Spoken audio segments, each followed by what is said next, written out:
hour of 11 a.m. having arrived, the House will come to order. Members, please take your seats. Sergeants at Arms, please close the doors of the House.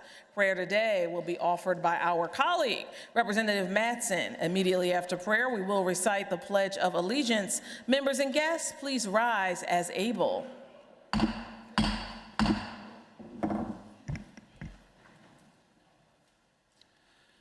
Colleagues, please join me in prayer. God of justice and mercy, as we gather to begin our work in this house, we call upon your guidance. Help us to remember, as you taught, that law and leadership must serve not the powerful few, but the dignity and needs of every person, especially the worker, the poor, and the vulnerable. Grant us the courage to seek the common good, the wisdom to balance liberty with responsibility, and the grace to govern with compassion and truth. Remind us that all authority is a trust, and that our first duty is to serve, not ourselves, but our communities. Bless the people of the Commonwealth, and may our work today bring them closer to justice, opportunity, and peace. Amen. I pledge allegiance.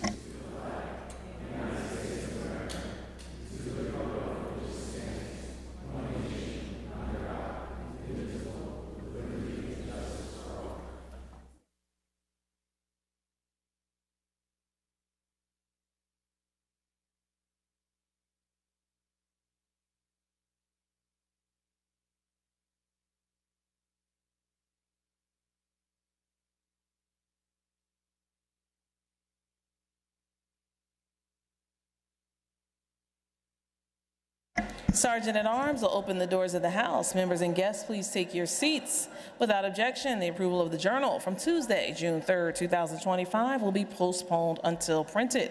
Colleagues, if you could take your seats, we have some guests to acknowledge this morning. Colleagues.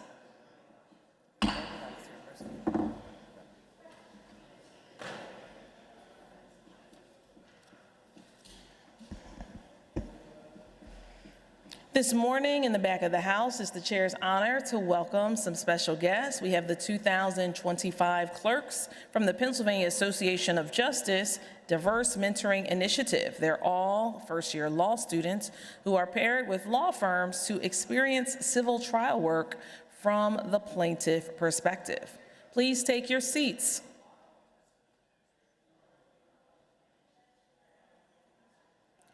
The program is open to anyone who has unique perspectives and experience to offer the plaintiff's bar.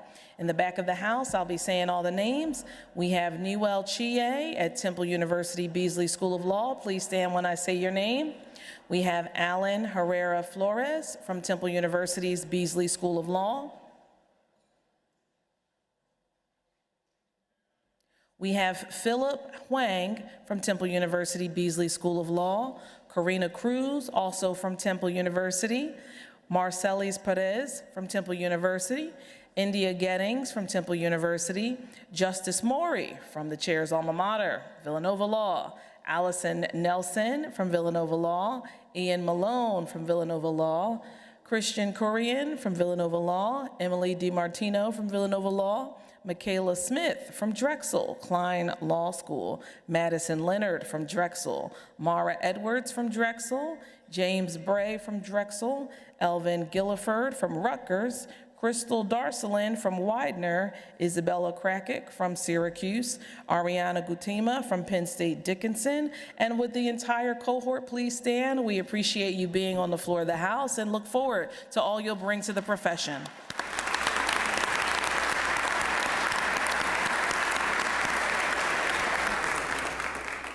In the gallery, our colleague that serves Erie, Representative Mirsky, has his constituents here. This morning, we have Regina Julius and her husband, Kevin, along with Marcus Jacobs and Sandy Morrow. With these guests from Erie, please stand. Welcome to the floor of the House. Thank you for coming all the way here.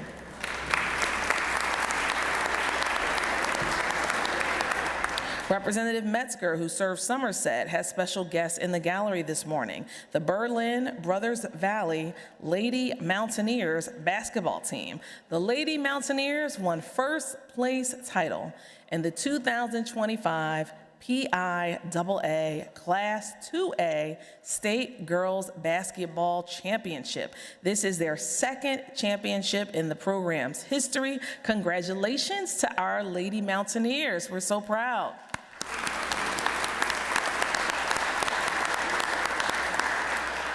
Representative Cepeda Freitas of Berks County has her constituent, Giovanni Amaros Bracero, who's a dedicated political science student at Temple University, who began that commitment in 2020 and has grown as she is the political director for the Temple Dems and an intern with City Council member Melissa Ventura.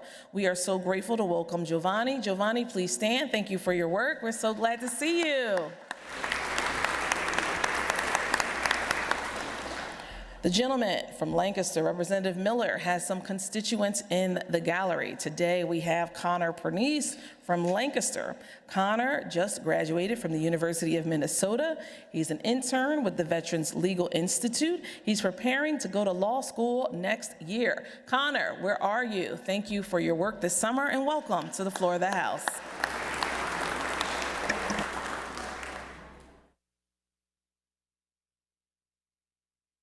Are there requests for leaves of absence? The chair recognizes the majority whip, who indicates there are none. The chair recognizes the minority whip, who requests leave of absence for the gentleman from York, Representative Grove, for the day. Without objection, the leave is granted. Chair is about to take the master roll call. Members will proceed to vote.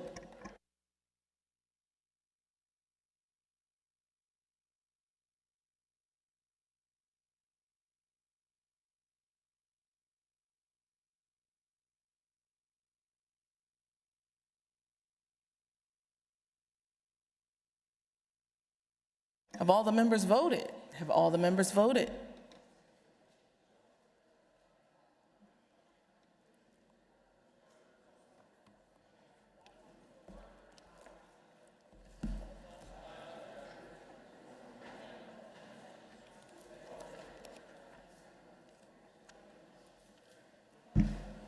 Clerk will record the vote. On the master roll call, 202 members having voted, a quorum is present. The chair recognizes Representative McNeil, Chair of the Committee on Children and Youth, reports the following bill. House Bill 928, reported as amended. Will the House agree the bill? It's agreed to. The chair recognizes Representative Harris, Chair of the Committee on Appropriations, who reports the following bill. House Bill 1332, re-reported as amended. Will the House agree the bill? It's agreed to. House Bill 1339, re-reported as amended. Will the House agree the bill? It's agreed to. And House Bill 1500, re-reported as amended. Will the House agree the bill? It is agreed to. The chair recognizes Representative Williams, Chair of the Committee on Human Services, who reports the following bills. House Bill 415, reported as amended. Will the House agree the bill? It's agreed to. House Bill 564, reported as amended. Will the House agree the bill? It's agreed to. The chair recognizes Representative Mark Kozik, Chair of the Committee on Housing and Community Development, who reports the following bills. House Bill 1406, reported as committed. Will the House agree the bill? It's agreed to. House Bill 1498, reported as amended. Will the House agree to the bill? It is agreed to. The majority leader moves that the following bill be recommitted to the Committee on Appropriations, House Bill 1339. The chair is in receipt of the following report, which the clerk will now read.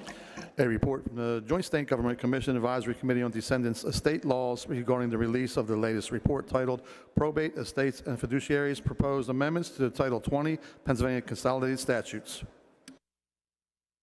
Chair recognizes the gentleman from Beaver, Majority Caucus Chair, for a caucus announcement. Representative Matsey. Thank you, Madam Speaker. House Democrats will caucus at noon. House Democrats will caucus at noon. We will be prepared to return to the floor at 1 p.m. 1 p.m. Thank you, Madam Speaker. Chair thanks the gentleman. Chair recognizes the gentlelady from Philadelphia County, Representative White, Minority Caucus Chair, for a caucus announcement.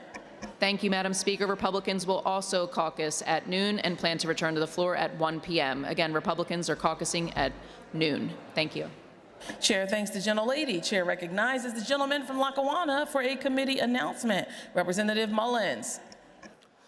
Thank you, Madam Speaker. The Appropriations Committee will be meeting immediately in the Majority Caucus Room. All members of the Appropriations Committee, please report to the Majority Caucus Room immediately. Thank you, Madam Speaker.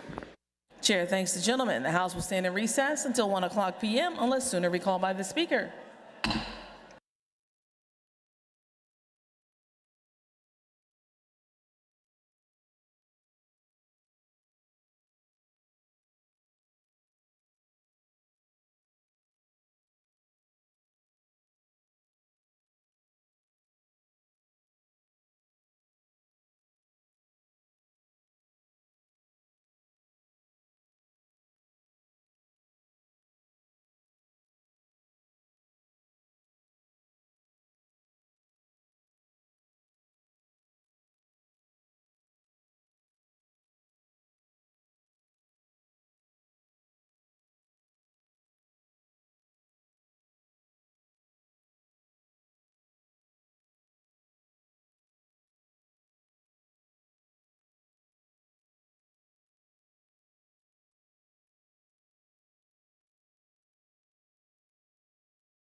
1 p.m. having arisen, the House will come to order.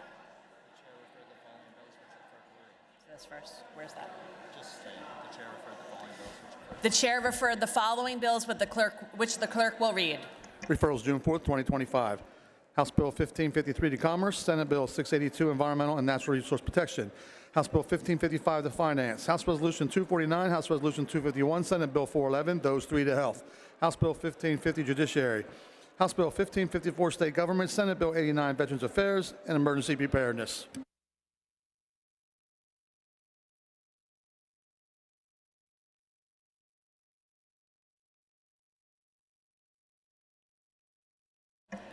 The chair recognizes Representative Jordan Harris, Chair of the Committee on Appropriations, who reports the following bills.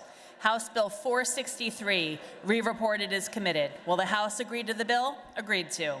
House Bill 554, re-reported as committed. Will the House agree to the bill? Agreed to. House Bill 668, re-reported as committed. Will the House agree to the bill? Agreed to. House Bill 704, re-reported as committed. Will the House agree to the bill? Agreed to. House Bill 1089, re-reported as committed. Will the House agree to the bill? Agreed to. House Bill 1338, re-reported as committed. Will the House agree to the bill? Agreed to.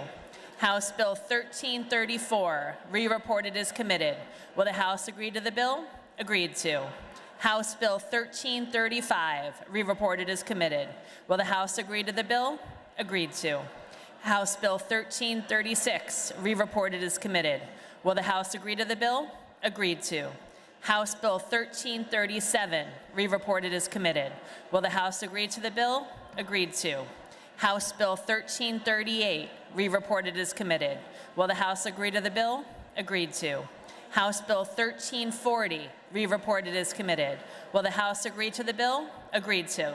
House Bill 1420, re-reported as committed. Will the House agree to the bill? Agreed to. The chair recognizes Representative Jason Dawkins, Chair of the Committee on Labor and Industry, who reports the following bill. House Bill 1549, re-reported as committed. Will the House agree to the bill? Agreed to. The chair recognizes Representative Jason Dawkins, Chair of the Committee on Labor and Industry, who reports the following resolution. House Bill 245, reported as committed. Will the House agree to the report? Agreed to.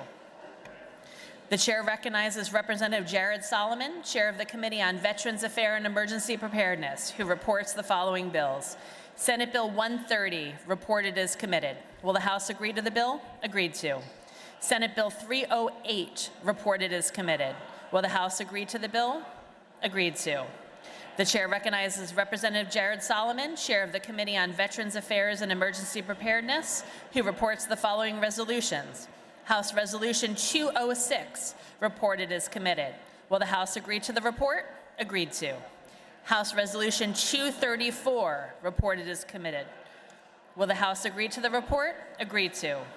The chair recognizes the Representative Jared Solomon, Chair of the Committee on Veterans Affairs and Emergency Preparedness, who reports the following bills with a request that they be re-referred. House Bill 1415 to the Committee on Environmental and Natural Resource Protection. Will the House agree to the report? Agreed to.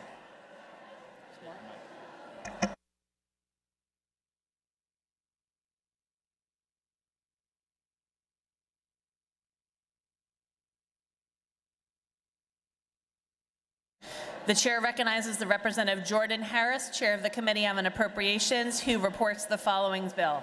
House Bill 1333, re-reported as committed. Will the House agree to the bill? Agreed to.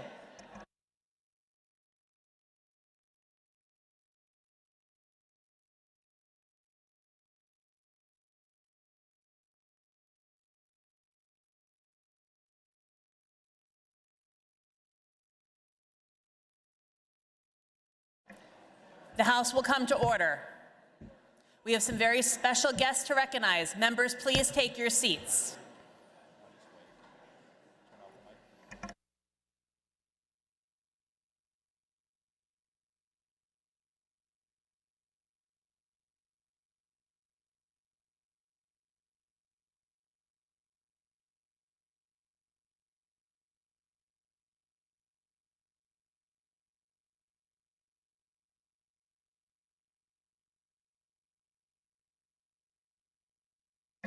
We're excited to have the following summer interns and district office staff visiting the Capitol today. Please stand when I call your name. Representative Jim Rigby, the 71st District of Cambria in Somerset County, welcomes Hayden Koch, who will be attending University of Pittsburgh Johnstown as a freshman as a political science major, and he is accompanied by Representative Rigby's District Office Legislative Assistant, Beth Edwards. Welcome.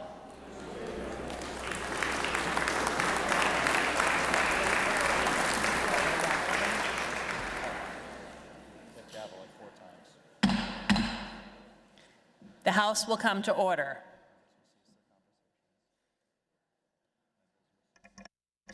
Members will cease their conversations. The Sergeant of Arms will clear the aisles of the House.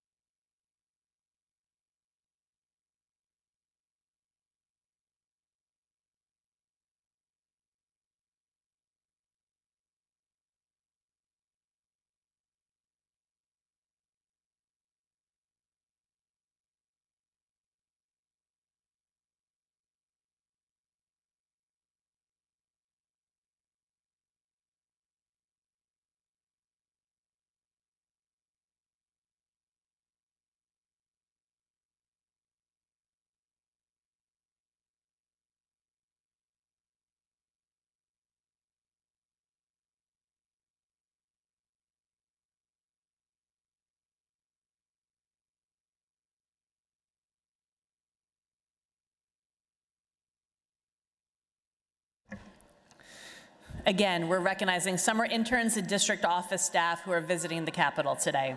Representative Chris Rabb from the 200th District in Philadelphia welcomes two guests, Michael Goff, who's a high school junior at Springside Chestnut Hill Academy, and Twyla Evans, who's attending Spelman College and studying sociology with a minor in management and organization.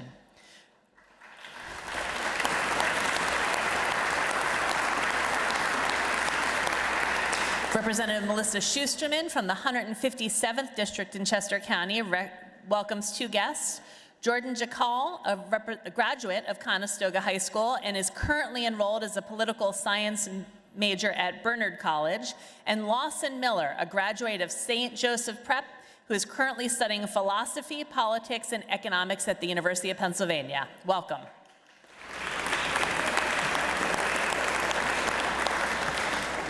Representative Pete Schweier from the 134th District in Lehigh County welcomes two guests, Zoe Edmonds, who's a student at Penn State University, and Sarah Green, who is a student at the University of Vermont. Welcome.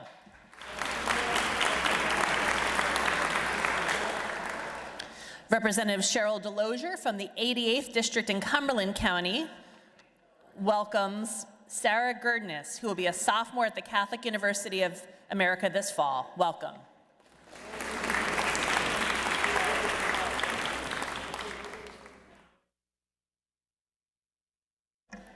In the gallery today, we also welcome advocates from 47 rape crisis centers across Pennsylvania who stand on the front lines for more than 27,000 victims of sexual violence every year.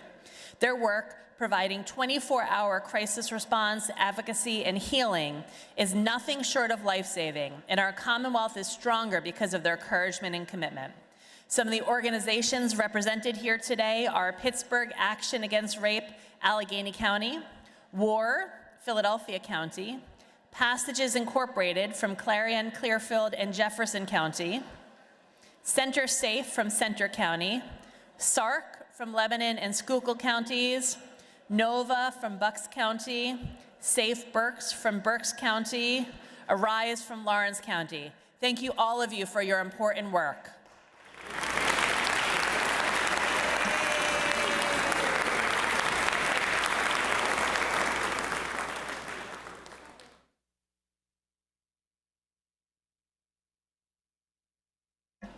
The chair recognizes the majority leader who calls up House Bill 1500, printer's number 1829 on page 4 of Supplemental Calendar A.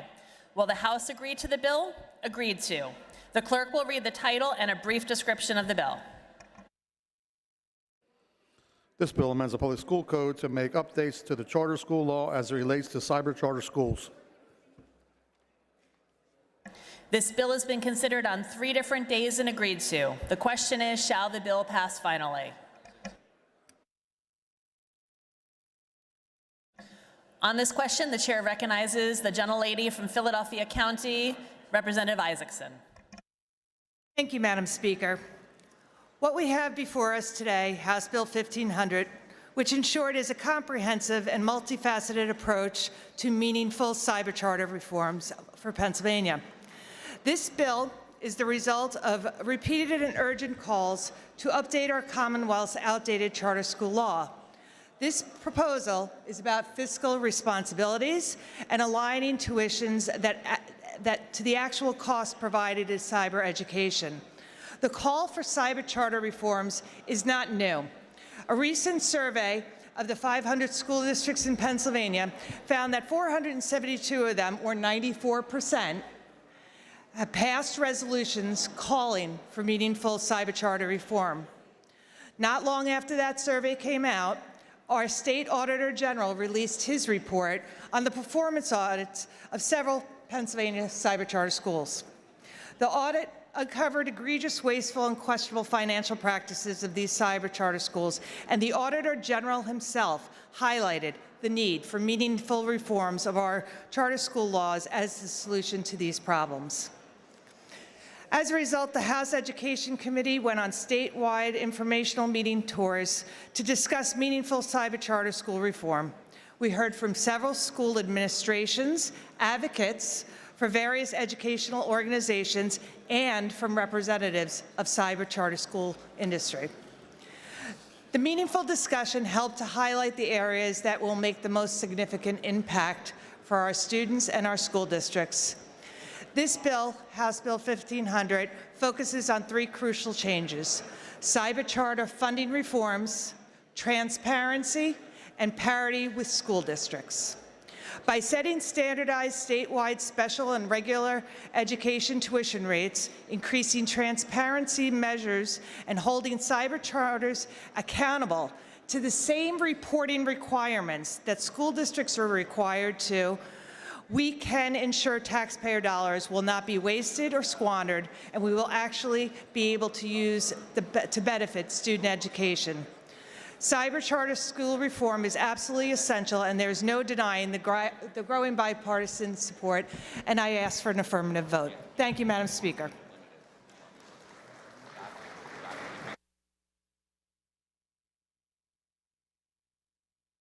The chair thanks the gentlelady. And on that question, the chair recognizes Representative Kozak from Beaver District 14.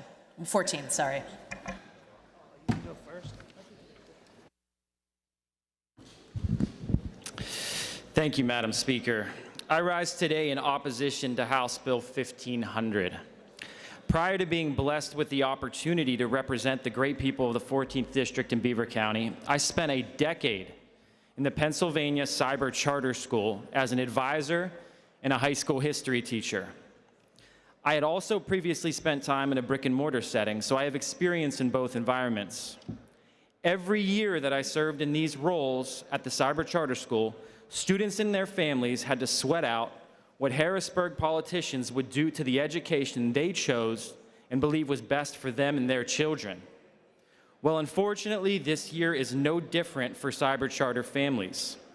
I saw and lived the experience of cyber charter schools. I spent countless hours with students who had no other shot at an education.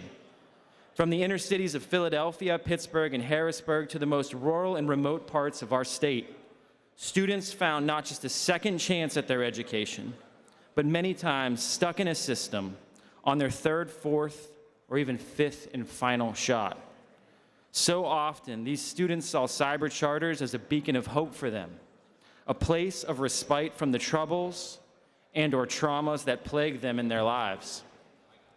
Whether it was the student who expressed their personal safety was at risk every day in their home district due to community violence or bullying, or the student who made youthful mistakes that put them too far behind to recover in a brick and mortar environment, or the student with a learning disability whose homeschool homeschool district could not provide the services they needed to succeed, or the student whose parent was sick with cancer and who had to work to make ends meet for their family.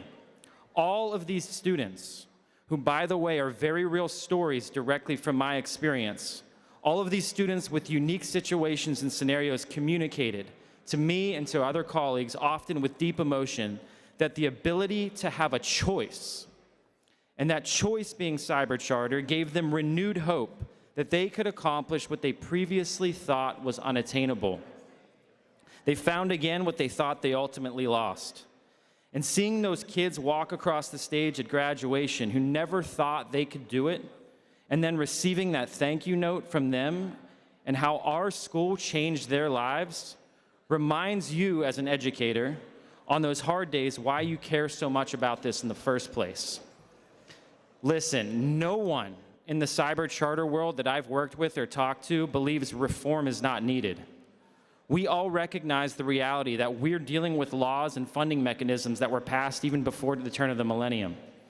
But the biggest problem I have observed in the past decade in this conversation is that Cyber Charters and their families never get a seat at the table when these reforms are proposed.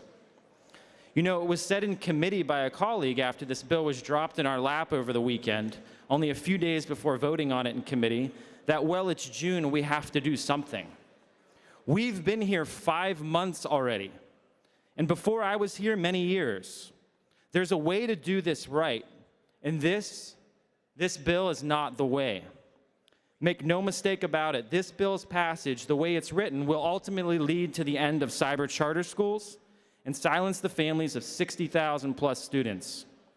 I ask my colleagues to please think about these 60,000 plus students and their choices.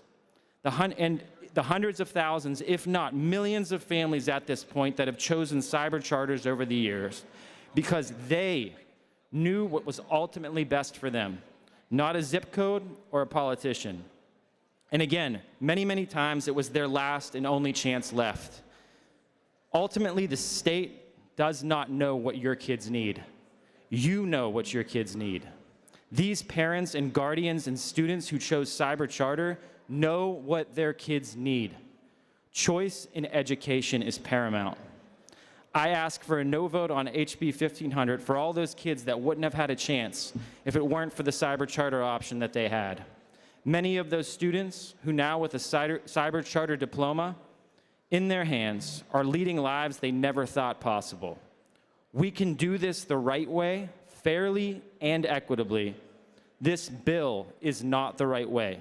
Let's give these kids a seat at the table. Thank you, Madam Speaker. The chair thanks the gentleman.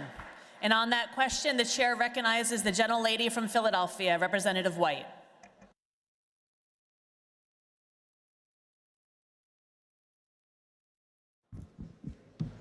Thank you, Madam Speaker. There are so many issues with House Bill 1500, it's really hard to know where to start. Fortunately, many of my colleagues have already spoken and will continue to speak to the serious problems throughout this legislation. So I want to focus on one key thing and make it absolutely clear that this bill is a massive cut to public education. Let's not mince words. Cyber Charter schools are public schools funded with public dollars serving public school students. The only difference is that these are the public schools that families choose rather than the ones they are assigned to based on their zip code. Yet under this bill, they are treated as second-class institutions. So let's talk numbers. HB 1500 proposes a flat $8,000 tuition rate for Cyber Charter schools. Where exactly does this number come from? We've heard no justification because we've heard all kinds of numbers over the years. A few years ago, the previous administration under Governor Wolf tried to push a $9,500 tuition rate. And just last year, when the Basic Education Funding Commission issued its majority report, I believe it's the same commission that the maker of this bill was on and had approved, that recommendation for all schools was to be funded at $14,000 per student. Interesting, that's a very big difference, $8,000 to $14,000 per student. Meanwhile, during the 2023-2024 fiscal year, every school district in Pennsylvania spent at least $15,000 per student. But yet this bill claims that cyber charter schools should be able to educate students for nearly half that amount. But it doesn't stop there.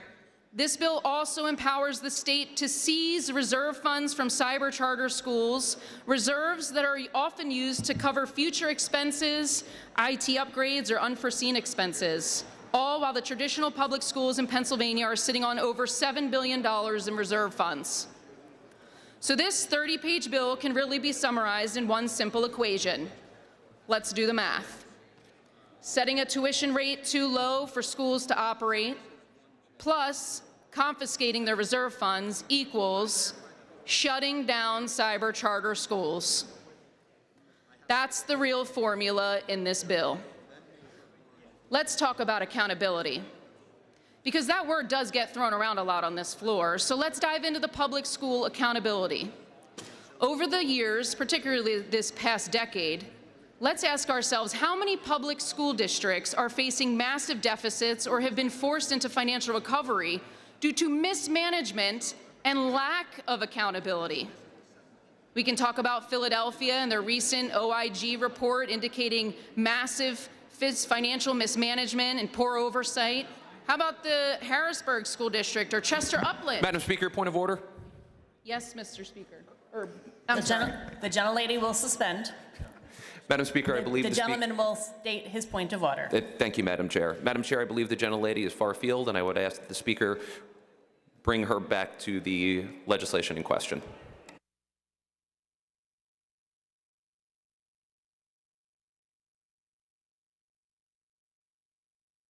The gentleman's point is well taken.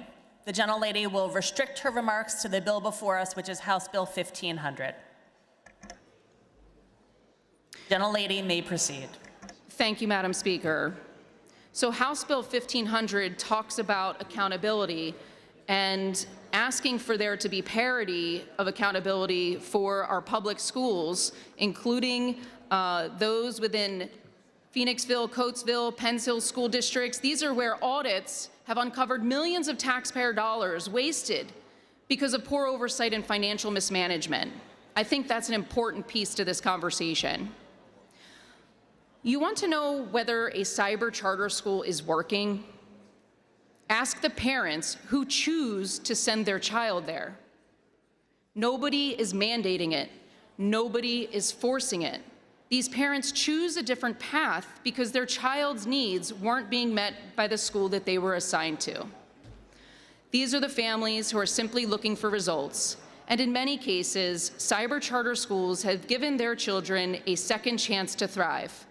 For some students, those who have medical issues or who have been experiencing bullying or who simply just don't fit into a traditional classroom, these schools are not a convenience, they are a necessity.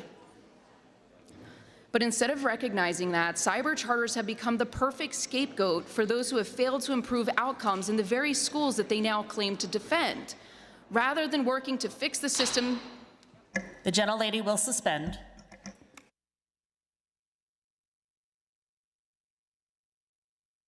The gentlelady will not impugn the motives of members. This is the second warning. The gentlelady may proceed if she can stick to the bill before us. We must work to fix the system that continues to fail so many children. This bill only serves to encourage more parents to try to find a different path away from the traditional public school system, but removes the options available to them. But this is not some abstract policy debate. This bill will have real consequences. It will close real schools, displace real students, strip families of the very choices that they depend on to give their children a chance at success. If HB 1500 passes, cyber charter schools will be forced to close. Thousands of students will be denied the opportunity to learn in an environment that works best for them. That is not reform. That's regression. If we're serious about putting students first, then we need to fund every child, not just the system that happens to be the one that they were born into. HB 1500 does the opposite. It protects bureaucracies, it preserves the status quo, and it punishes families who have asked for nothing more than the freedom to choose what works best for their child. This bill does not level the playing field. It tilts it against some of the most vulnerable children in our Commonwealth. So I urge my colleagues to stand with parents, stand with students, and stand with educational freedom. Please vote no on HB 1500. Thank you. The chair thanks the gentlelady. And the chair, on this question, the chair recognizes the gentlelady from Westmoreland County, Representative Cooper. Thank you, Madam Speaker. Just last year, this body passed meaningful bipartisan charter school reforms. As a General Assembly, we invested $100 million in cyber charter reimbursements for school districts and made changes to the formula for special education tuition payments. Furthermore, Act 55 expanded transparency and accountability standards, strengthening oversight across the board. Yet, despite these actions, which were a result of bipartisan negotiations, we're back in this chamber being asked to set a tuition rate which is unsustainable for cyber charters. Madam Speaker, and to everyone in this chamber, cyber charter schools are publicly funded because they are public schools. And while some districts view cyber tuition as an expense to eliminate, 65,000 families or parents view it as a critical investment in their child's education. Since 1979, the U.S. Department of Education has spent over $3 trillion. Yet, despite per pupil spending having increased more than 245% over that period, there has virtually been no measurable improvement in student achievement. Math and reading scores for 13-year-olds are at the lowest level in decades. 69% of Pennsylvania 8th grade students aren't proficient in math, and equally 69% cannot read at grade level. Clearly, our Assembly still has much more work to do on education for all Pennsylvania students. Cyber charter schools aren't a luxury or a loophole. They are a lifeline, sometimes the last lifeline, for thousands of students across the Commonwealth. The education of those students comes with real and necessary costs, including certified teachers, technology, infrastructure, and student support services. Madam Speaker, this bill was rushed through the legislative process. It substantially harms our children's educational opportunities and choices. I urge my colleagues to reject this legislation and instead work towards bipartisan solutions that support and improve education options to our students. Thank you, Madam Speaker. The chair thanks the gentlelady. And on that question, the chair recognizes the gentleman from York County, Representative Diorsi.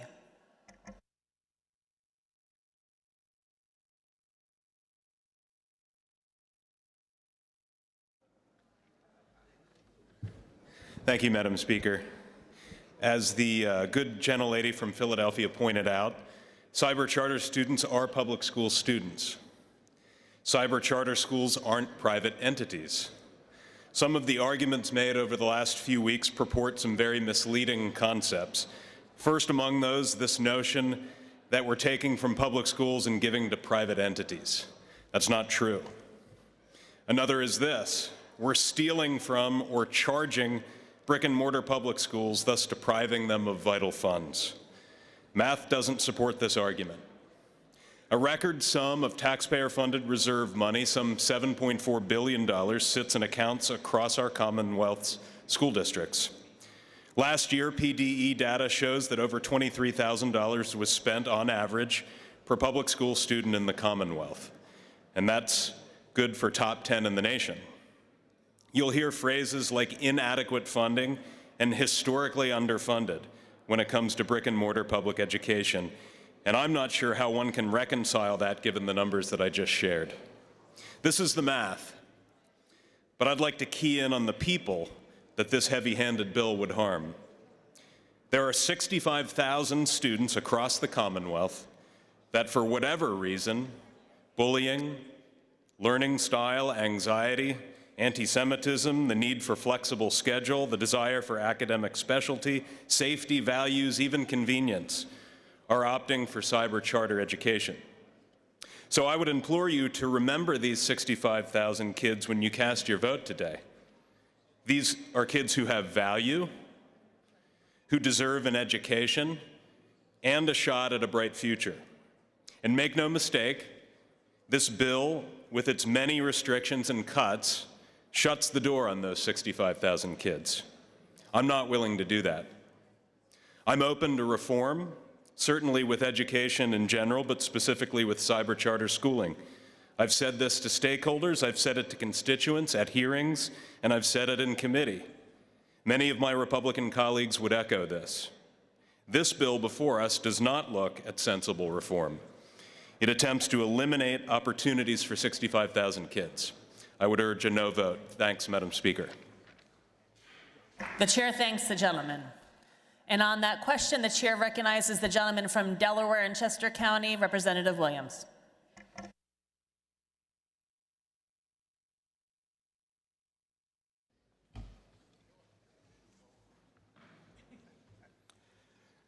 Thank you, Madam Speaker. My school districts bring me predominantly two objections to cyber charter schools. One is about funding, and the other is about ethics or disclosures with finances. In other words, how is the money being spent and used?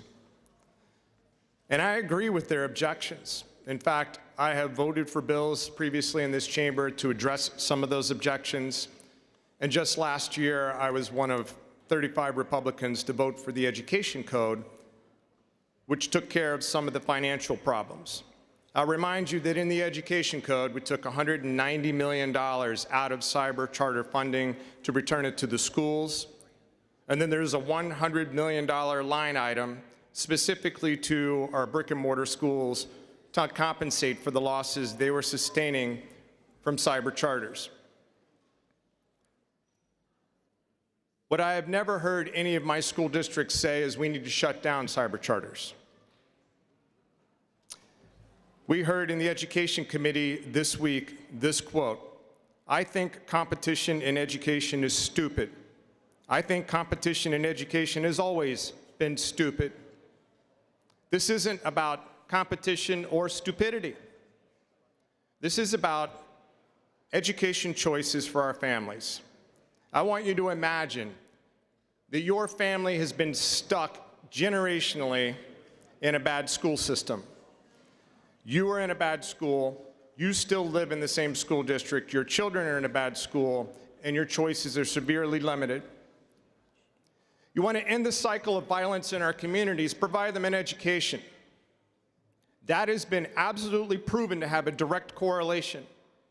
You want to end the cycle of substance abuse, get them an education. One form of education does not work for everyone. Children learn differently.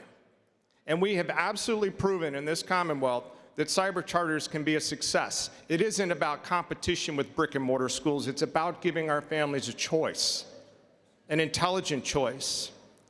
And so when I look at what we did last year in the Education Code compared to what's before us today, I'm wondering to myself, what's different? Why are we doing this again? And then I found it in Section 15 of this bill. Section 15 is a 5-year moratorium on starting any new cyber charter school. And it's not just precluding the Pennsylvania Department of Education from starting any new cyber charters. Any existing application for a new cyber charter is now moot and off the table. You limit the number of cyber charters now in existence, you choke off its funding, and eventually you can kill cyber charter. 60,000+ students in our school system finding another way to learn, and we're going to choke it off with this bill. We've got work to do on financial ethics. I hope we can get it done in the education code this year.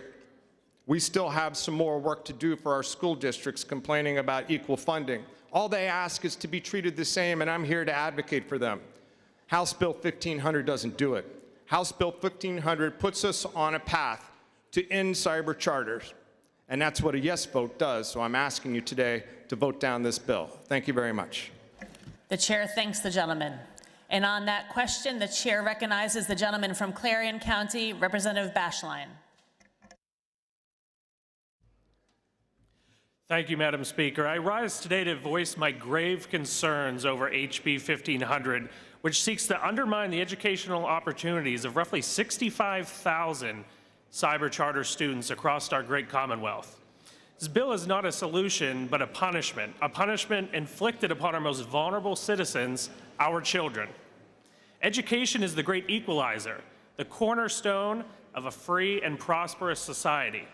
It should be accessible to all children, regardless of their zip code, yet this bill threatens to build barriers and impose draconian restrictions that deprive thousands of students of the quality education they deserve. The proposed funding model is flawed and unjust. By capping tuition rates and limiting fund balances, we risk crippling the very institutions that have stepped up to provide innovative educational solutions to our most valuable and vulnerable children. Cyber charter schools have been a lifeline for countless families, offering a flexible and tailored approach to learning that many traditional brick-and-mortar schools cannot match.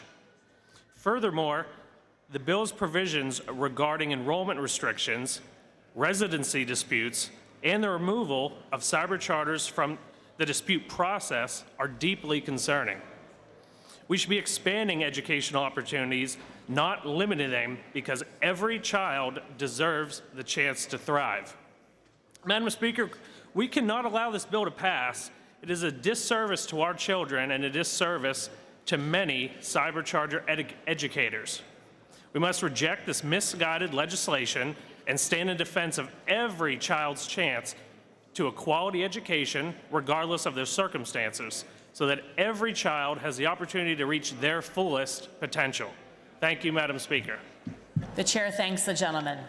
And on that question, the chair recognizes the gentleman from York County, Representative Anderson.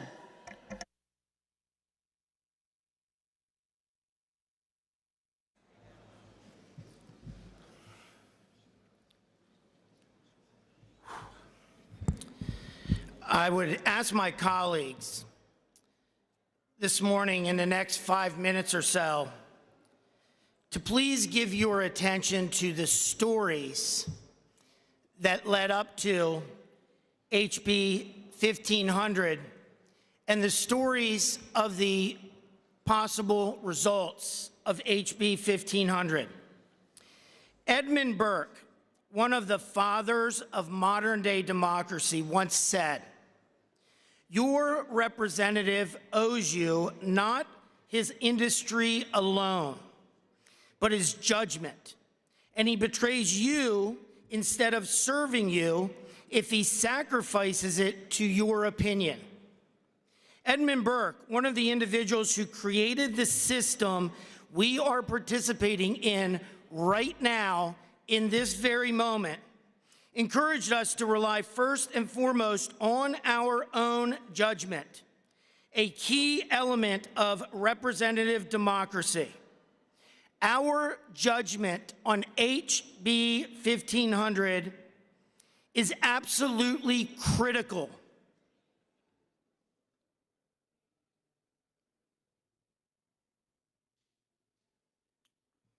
Because your vote today will significantly impact the lifelong success, productivity, and most importantly, the purpose of 65,000 students in the Commonwealth. Your vote today has to be based on your own discerning judgment, not on the opinion of interest groups, not the opinions of party, not the opinions of other leaders, not the opinions of voters in your next election. Your judgment today must be grounded in what is right and in the best interest of the lives of the children and teenagers within the Commonwealth. I am not asking for a pause on the scrutinization of cyber charter schools. All I am asking is that that scrutiny be applied to all public school outlets equally, and to correct the often repeated fallacy that cyber schools are private schools or private entities by law, by funding source, by the authority and regulation of the Pennsylvania Department of Education. Brick and mortar districts and cyber charter schools are both public schools. For example, if we are going to scrutinize fund balances, let's do so honestly for both public outlets. We had 3 separate remote hearings at different public school districts across the state to discuss cyber charter reform.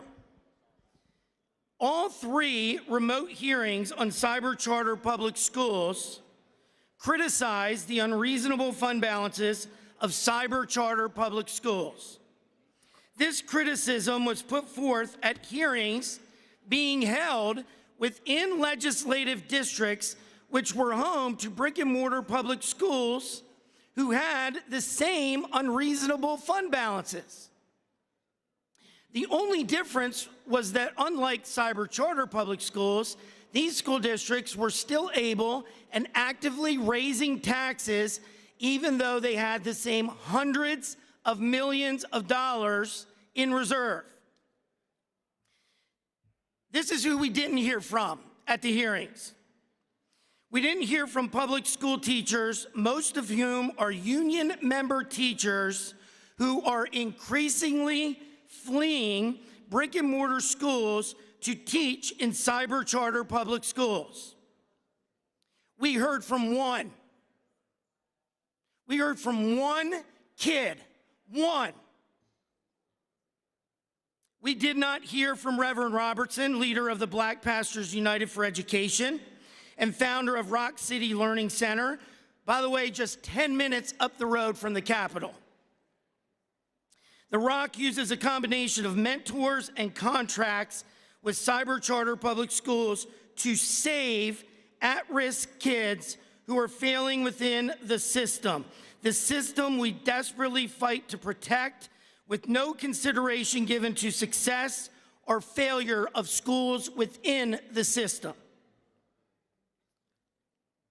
We did, however, hear from testifiers who revealed their expert opinions regarding cyber charter public schools.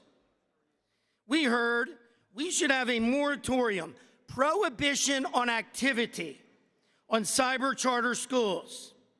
We heard from an expert witness, if I had my way, we would get rid of all cyber charter schools.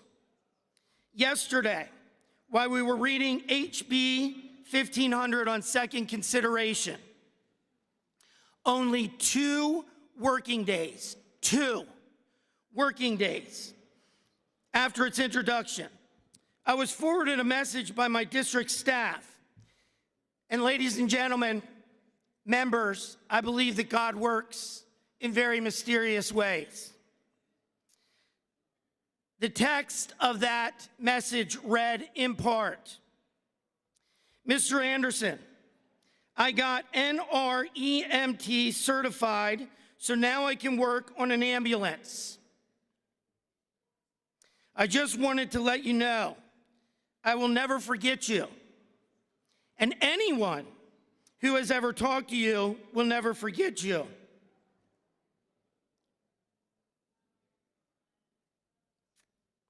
This message continues, but I'm not sure a sappy Mr. A translate well to a sappy Representative Anderson on the floor of the House of Representatives.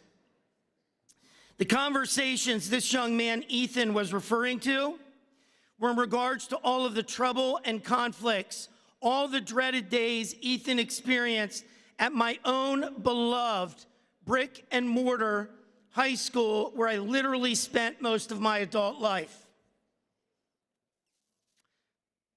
The conversations Ethan and I had resulted in his enrollment in a cyber charter public school where he was saved from failure and despair and given an alternative opportunity to experience success and joy. Colleagues,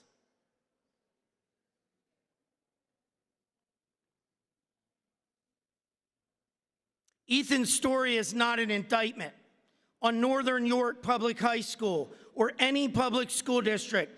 I full-heartedly believe Ethan's Sending School District, a school that I've served, the school that has served my own children well, a school that has overwhelming community support.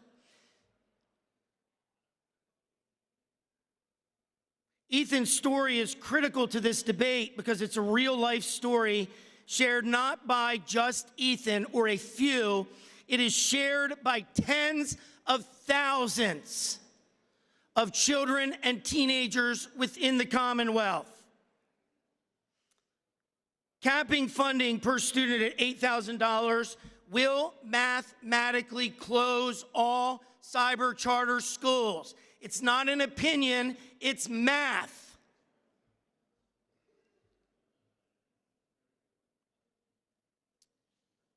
It relegates those thousands of kids, our kids, to the same failure and despair Ethan would have experienced if not for a second chance offered to him by an alternative education opportunity.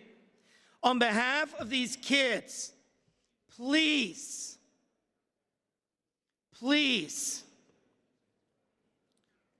use your good judgment when you vote on HB 1500. I plead with you to ignore any pressure from any source that you are currently feeling and consider one thing and one thing only: kids, all 1.9 million students in the Commonwealth of Pennsylvania.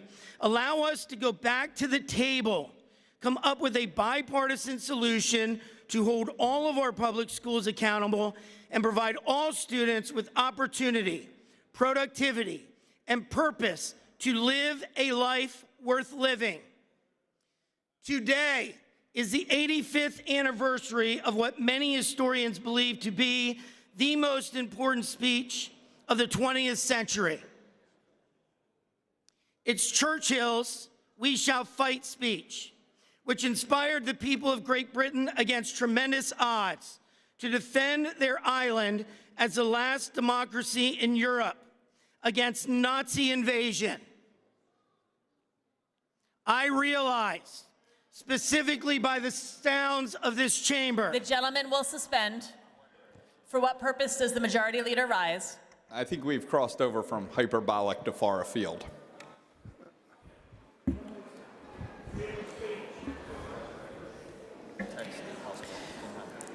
The gentleman's point of order is well taken. Point of order, Madam Speaker. The gentleman will state his point of order. I just want to clarify, I believe that the gentleman is referring to the context of the speech, not to the context of relating this bill to the times of the speech. So as he, I assume, is ready to wrap up, he is going to be getting to that point. I want to make sure that the chair is aware of that this is in context to the speech, and I believe which is context to his opposition of the bill. Thank you. Thank you. The gentleman is reminded that the bill before us is House Bill 1500 and reminded to keep his remarks to the bill before us. The gentleman may continue if he keeps his remarks on the bill. Thank you, Madam Speaker. I realize the odds of defeating HB 1500 today are tremendous, but I ask you to fight for our kids today, we can certainly do better. Thank you, Madam Speaker. The chair thanks the gentleman. And on that question, the chair recognizes the gentleman from Blair County, Representative Barger.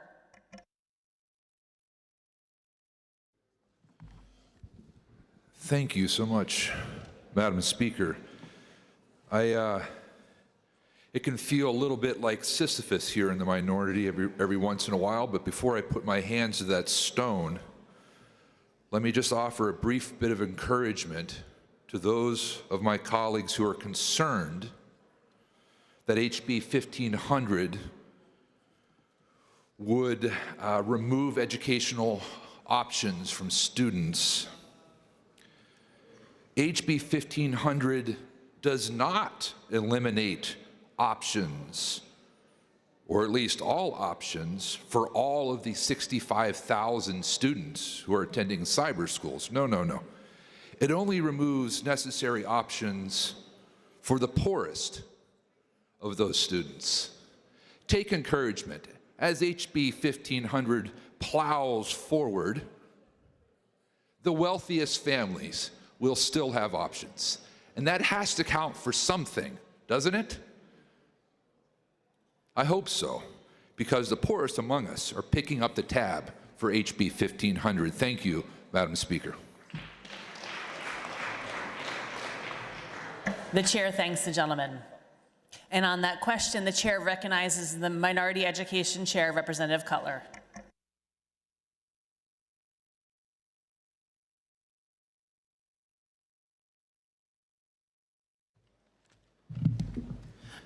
Thank you, Madam Speaker. Madam Speaker, I think it's important to understand how we got here today, this specific day, to vote on the bill that is currently before us. The prime sponsor outlined a little bit of that process, and I'd like to dive into more. Madam Speaker, I rise in opposition to this bill, not just because of the substantive reasons that we have already heard, but because of the actual process to arrive here. This rush timeline dramatically shortened the opportunity for members both in committee and on the floor to offer amendments. That timeline, Madam Speaker, is as follows. I initially was very hopeful because we had a series of hearings scheduled specific to the issue of cyber reform. On April the 25th, we had an informational meeting in Lancaster on cyber student outcomes, something that I know that members in this chamber on both sides of the aisle care deeply about.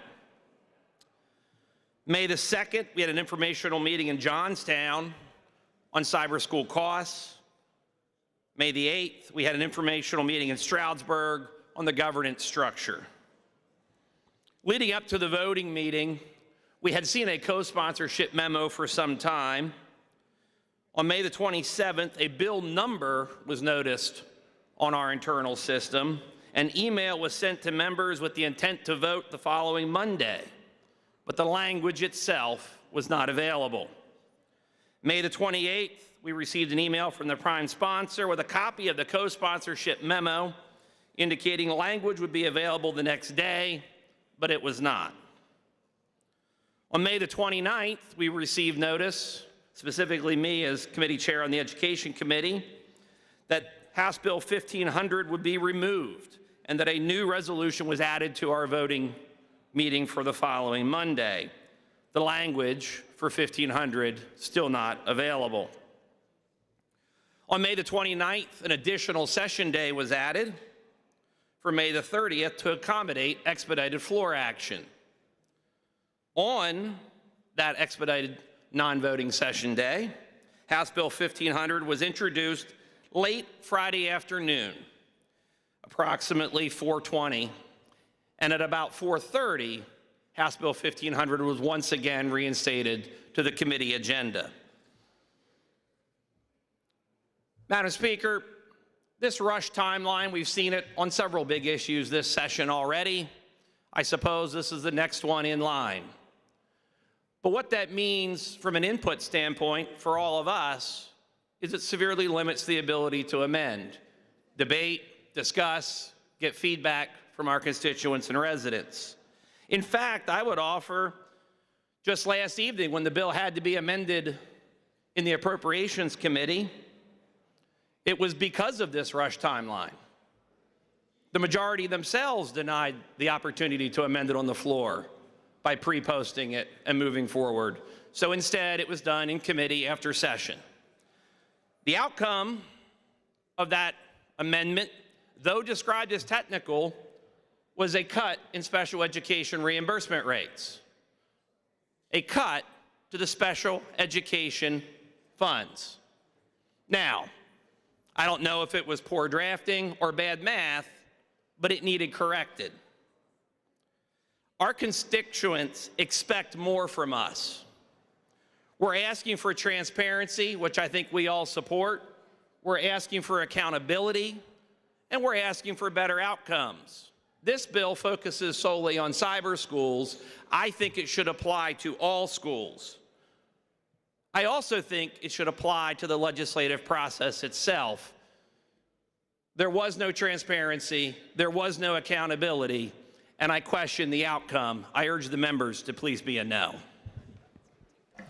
The chair thanks the gentleman. And on that question, the chair recognizes the Majority Education Chairman, Representative Schweier. Thank you, Madam Speaker. Unsurprisingly, I rise today in support of House Bill 1500. And I genuinely appreciate my friend and colleague from Lancaster County's recounting of recent history. Nothing he said was inherently wrong from a process standpoint. The House Education Committee did have not one, not two, but 3 public hearings addressing the issue of cyber education in the Commonwealth of Pennsylvania. We heard from experts, School Boards Association, school business officers, we heard from teachers. We invited a number of cyber schools to testify. When nobody bothered to tell you, they declined those invitations. They just said, no, it's cool. Now, I want to ask all of my colleagues, if you went to your local superintendent and said, I need to have a conversation with you, I would like you to publicly explain your actions to X, Y, or Z, as you are in fact a public official. And if your superintendent said, nah, not interested, how would that go over in your district or your community? My guess is not very well, but that's exactly what several of the largest cyber schools did to the House Education Committee in a bipartisan manner, basically said, we're not interested in telling our side of the story. It was a curious move, but it's an accurate statement and should be on the record. The history of this issue goes back a little bit further than the start of this legislative session, however. Last legislative session, in a bipartisan manner with 22 Republican members joining us, including, by the way, several that spoke out against House Bill 1500 today, voted for an $8,000 cap on cyber education just a year and a half ago. Now, I don't know what's changed in a year and a half, but obviously something did, and I will certainly respect their perspective and their vote. However, this didn't just start at the beginning of this year. It didn't just start with 3 public hearings. It didn't start with a bill that we passed last year. It didn't start with the code bill last year that included important and significant changes to cyber education. It didn't start then. It actually started in 2010 when an Auditor General released the first special report of cyber education. There had been subsequent reports issued by our Auditor Generals since then. And during the budget hearings this year, our Republican Auditor General released a very, very important report on cyber education in Pennsylvania. We read that report. We took our Republican Auditor General's words to heart, and we crafted legislation, and I'd like to thank the good gentlelady from Philadelphia for her hard work on this, that addresses the overwhelming majority of the recommendations provided to us by our, once again, Republican Auditor General. Take, for example, he says in his report, we found that each of the 5 largest cyber charter schools improved its financial position during the audit as evidenced by accruing fund balances that increased $365 million, which equates to 144%, from $254 million to $619 million as of June 30th, 2023. He goes on and says, while it is essential that cyber charter schools maintain an adequate fund balance in case of revenue shortfalls or unintended expenditures, those amounts should be bolded for emphasis, reasonable for a public school entity that relies on taxpayer funds, including local property taxes, and in some cases, local income taxes derived in part from property taxes. He goes on and says, we believe that the fund issue is the outcome of the cyber school law's funding formula, as discussed above, which raises important questions about the need for more reasonable and logical approach to funding. Again, this legislation addresses that. Auditor General went on to say there is a potential for wasteful and/or discretionary spending of taxpayer dollars that could go beyond the legislative intent of the charter school law. Specifically, he said, we found uncommon expenditures from cyber charter schools during our review that included spending related to staff bonuses, gift cards, vehicle payments, and fuel stipends. Gift cards? We would all get in trouble. If anybody doesn't know this, I also happen to chair ethics. We would all get in trouble if we were taking gift cards as part of our compensation. We also found, just a pro tip for anybody who's in the room, don't do that. We also found Commonwealth Charter Academy, which is the largest cyber charter school in the Commonwealth of Pennsylvania, transferred $354.3 million from its general fund to its capital projects fund during the audit period, of which $196 million was spent to purchase and/or renovate 21 buildings, which could be considered uncommon for a public cyber charter school. House Bill 1500 addresses these issues by returning those dollars back to local school districts in the form of support for their building issues. We've all heard stories about asbestos, mold.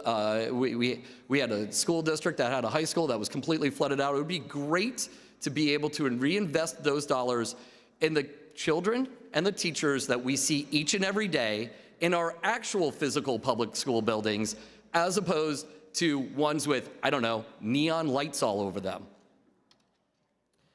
Our Republican Auditor General goes on and says, the overall results of this audit raise concerns over the funding formula for providing tuition payments to the cyber charter schools for regular and special education. Our department has recommended changes to the tuition funding formula in the cyber school law in 3 separate special reports under the past 2 Auditor Generals, dating back to the first special report issued in September 2010. See, the conversations about cyber schools didn't start in February. Didn't start before that. It started before most of us, myself included, weren't even members of this General Assembly. We heard a lot today about the financial impacts of cyber schools, how it's impacting every property taxpayer in this room, every property taxpayer that we serve. We've heard our school districts cry out about the need for facilities and faculty, curriculum, all sorts of things. And we're sitting on hundreds of millions of dollars of your property taxpayers' money that could go to address these issues for all of our students. But when the good speaker asked me to serve in the capacity as chair of education, I did not leap at the opportunity just simply because I was worried about the dollars and cents of education. Because the whole point of the work that we all collectively do, often in a bipartisan manner, is do our very best to support individual students, individual families, to make sure that they are getting a quality education, that they have the opportunity to do better than their parents have. So I have to ask a question. If any of your public schools had a 95% failure rate for math proficiency, would you be satisfied? Better question. Would we be getting what we're paying for, since all we care about seemingly is money? Would we be getting what we're paying for if 95% of students in one school failed math? The largest cyber school in the Commonwealth of Pennsylvania has a 4.7% proficiency rating in mathematics. That's what we're paying for. That cyber school has over $200 million of your local property tax dollars sitting in a bank account, and not even 6% of their kids can pass basic math. Like, I'm not even asking for double digits at this point in time. Can we get to 6? House Bill 1500 addresses that by making sure that they cannot continue to not only achieve at this level, and for all of my friends that are so interested in school choice, this bill will allow us to communicate with the families of that cyber school and let them know you have school choice. You could use the EITC program to go off. That's not part of the state law right now. We are actually informing parents that if you are in a failing cyber charter school, you have the right to go elsewhere. That's a Republican idea. That's not a Democratic idea. We're just applying it equally to everybody. But perhaps the thing that scares me the most about the cyber education as it stands right now is a story from Lehigh County, my home county, a town, Lower Macungie Township, which is not my legislative district. It's adjacent to mine. I actually share part of that school district with others, although these folks were not my constituents.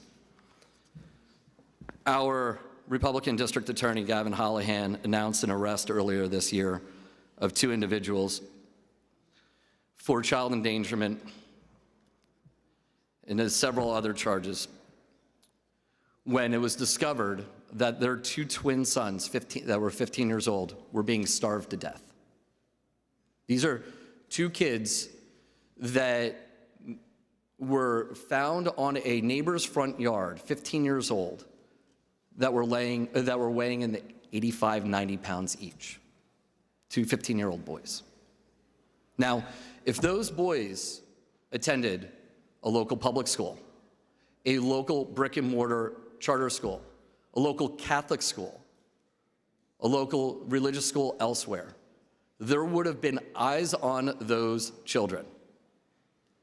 They did not. They were cyber students. And not one point in time did a teacher, an administrator, a social worker, a counselor, a janitor, or a food service worker, a cafeteria worker laid eyes on those 2 15-year-old boys. Not once. Now, the House Bill 1500 mandates for the first time that cameras actually will have to be on, that children will have to actually be seen in a classroom, virtual classroom, that an adult will actually have eyes on them. Because as much as I absolutely am concerned about the dollars and cents of this all, as much as I am absolutely concerned that we need to put actual, real monetary caps on this, I am more concerned about the fact that 95% of students are failing in one cyber school, and 2 15-year-old boys not far from my hometown, not far from my legislative district, in the same school district that students that I serve, never had an adult get eyes on them. I ask for an affirmative vote on House Bill 1500. The chair thanks the gentleman. And on that question, the chair recognizes the Minority Leader, Representative Topper. Thank you, Madam Speaker. I've been in this fight for a long time, over a decade now, working to update a charter school law that was over 20 years old. And last year we did that for the first time. Act 55 of 2024 implemented some of the most comprehensive overhaul of charter and cyber charter schools in over 20 years. This included state ethics, conflict of interest, financial disclosure requirements, and additional requirements for trustees and administrators, not to mention the financial reform to the special education formula, which was the #1 issue presented by school districts over the years. The special education formula. Originally, it was predicted that that amount of money that would be saved by school districts cut from cybers would be somewhere around $40 million. The acting Secretary of Education testified in the appropriations hearings that it will be over $90 million when it's all said and done, including an additional $100 million line item reinstated in the budget last year for charter reimbursements for school districts, in addition to another year of record funding for our traditional K-12 brick and mortar institutions. What's different between last year and this year? the passage of those comprehensive, bipartisan, negotiated reforms. That's what's different. Our job when it comes to education is to provide an opportunity for students to succeed. Success looks different for every student and every family. My friend, the gentleman who was the chair of the Education Committee, who was my counterpart last session, mentioned about outcomes. Now, outcomes and statistics can be tricky. But what I've noticed is that the traditional public schools that have below 5% efficiency or proficiency in math and reading, we say that those scores are low because of a lack of funding. But in this segment of public schools, we say if it's low, you should cut their funding. That math doesn't work for me. The other thing we need to consider is that many of the students who are falling through the cracks and who are attending these cyber charter schools are doing so because they are struggling. Not all. Some choose for various reasons. The families make that choice. It fits that student's way of life and education better. But many are leaving because they just are struggling. In the classrooms, in the traditional setting with the kids all around them, and they're just not doing well. So yes, they're struggling then. So what does success look like for that student? Success might be having the ability to achieve graduation, getting a high school diploma. For some, success may be not dropping out. Let me be very clear. If we destroy cyber charters in Pennsylvania, the high school dropout rate will skyrocket. And where will those students go if they do come back? Well, they're going to go to what we constantly hear, overcrowded classrooms, schools that are already stretched. Are we ready for an influx of 65,000 kids? The answer to that question is no. Success is different for every child. And who knows the measure of that success better? I guarantee you it is not state government.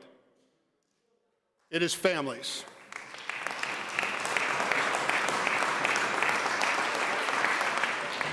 During COVID, we found out exactly what some of these cyber charters did to stand in the gap for our families during a very difficult time. We have become more dynamic with our educational delivery system, even among our traditional schools, who now in many cases offer cyber programs because they saw the value. They saw that it worked for some families, and they decided, let's embrace the use of technology. But what continues to permeate this discussion and what must end, because we need to have debate on reforms, we need to continue to talk about how we can do better in all aspects of public education, including funding, including formulas, but the toxic nature of this conversation must end, and we must look at ways to move forward together as an entire system. We hear a lot, and I'll wrap up with this. Many points have been made today. We've heard a lot of talk over the years in this debate about CEOs, facilities, administration, taxes, formulas. But the number one stakeholder group we must talk about are the kids.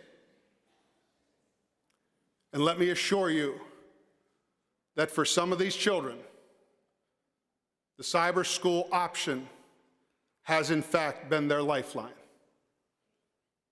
It has allowed them to achieve a success that they might not have seen, and it has come so with a lot of scrutiny. You're looking at a guy who as a kid was not able to succeed in that traditional public school classroom. A kid who went home with headaches every day. A kid who couldn't stand it when the noise got to a point in the lunchroom that the teacher started to yell. I was in 3rd grade when my parents decided to homeschool me and pull me out of that environment, not because there was anything wrong with the teachers working in that environment or anything wrong with the school district that my father taught at for over 30 years, but it was just because they saw in me the need for something different. And so that stay-at-home mom who was a waitress and didn't finish a college degree, and that public school teacher of a dad said, this is what's best for our son. And if you think they did that without any criticism, you're wrong. I'm sure it came with a lot. But they were willing to do it to see that I got the education that I needed in their eyes. We can't guarantee success for every student. But keep in mind that some of these students are the most vulnerable in our society right now. And as long as I draw breath, their voices will be heard in this place of power. And as long as I draw breath, we will fight for the option for them to have the education that suits them best and has an opportunity to save their lives. Vote no on HB 1500. Thank you, Madam Speaker. The chair thanks the gentleman. Do I need the gavel? And on that question, the chair recognizes the Majority Leader, Representative Bradford. Thank you. I will speak with slightly less passion only because of the succinct and damning nature of the indictment of the status quo laid before you by the Majority Chair. I thank him for his words and his work. His actions are indicative of a problem that we know exists, and a good 22 members of the minority party acknowledged last year where we passed reforms. I also want to recognize the good leader on the other side, because I know that he is thoughtful on these issues. And I appreciate, and I want to point out the fact that he recognized that there are alternate metrics of success based on where schools are located and the schools that, and the communities that they serve. I once heard a Republican president talk about the soft bigotry of low expectations. He wasn't wrong at the time, but when I hear people make excuses for 4% and say reform isn't necessary, whether it's in public schools or private schools, I really question what we are doing in this building. And whether it's when we draw breath or not, I must say, I don't think either party should defend the indefensible. And we should do what we did last year. We should go down the road of further reform. The status quo is unacceptable. Some of the reforms that 22 members of the minority party saw fit is the result why now when I go to a Phillies game, the first 5 minutes isn't a commercial for some cyber charter school. I don't know if they educated a single child. And I'm pretty sure that the giveaways and the tchotchkes didn't educate anyone either. And in that time, the real estate deals and the shadiness that have come with them are damning as the indictment that was laid out from the good gentleman from the Lehigh Valley. I promised I would be succinct. So regardless if you're one of the 22 Republicans who in the past recognized that this is immoral, it's unconscionable, and the status quo cannot continue. It is unfair. But let me just leave with this. You cannot seriously tell me, you cannot seriously tell your local school district that we need to root out waste, fraud, and abuse in government if you vote no on this. You can no longer say that you're going to demand educational achievement and accountability if you vote no on House Bill 1500. And you cannot seriously tell your local school board that you're going to control property taxes if you vote no on House Bill 1500. Madam Speaker, I appreciate the opportunity to speak on this issue. I appreciate the work of all the Democrats and 22 Republicans who've been heard on this issue. I'm sure they will be heard again shortly. Thank you. The chair thanks the gentleman. Agreeable to the provisions of the Constitution, the yeas and nays will now be taken. Members will proceed to vote.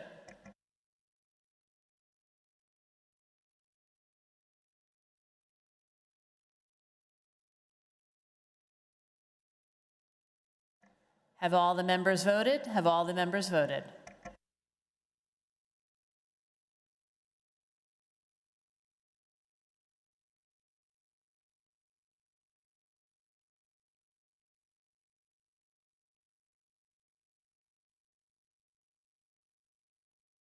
The clerk will record the vote.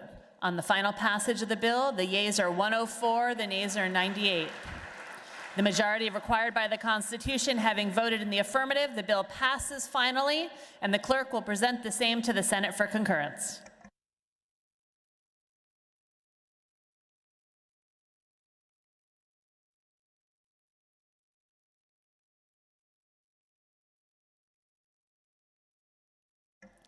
The chair would like to welcome the following guests in the back of the House, guests of Representative Solomon and Representative Fink, B. Kersey Azikar from the Merchants Fund of Philadelphia. Welcome.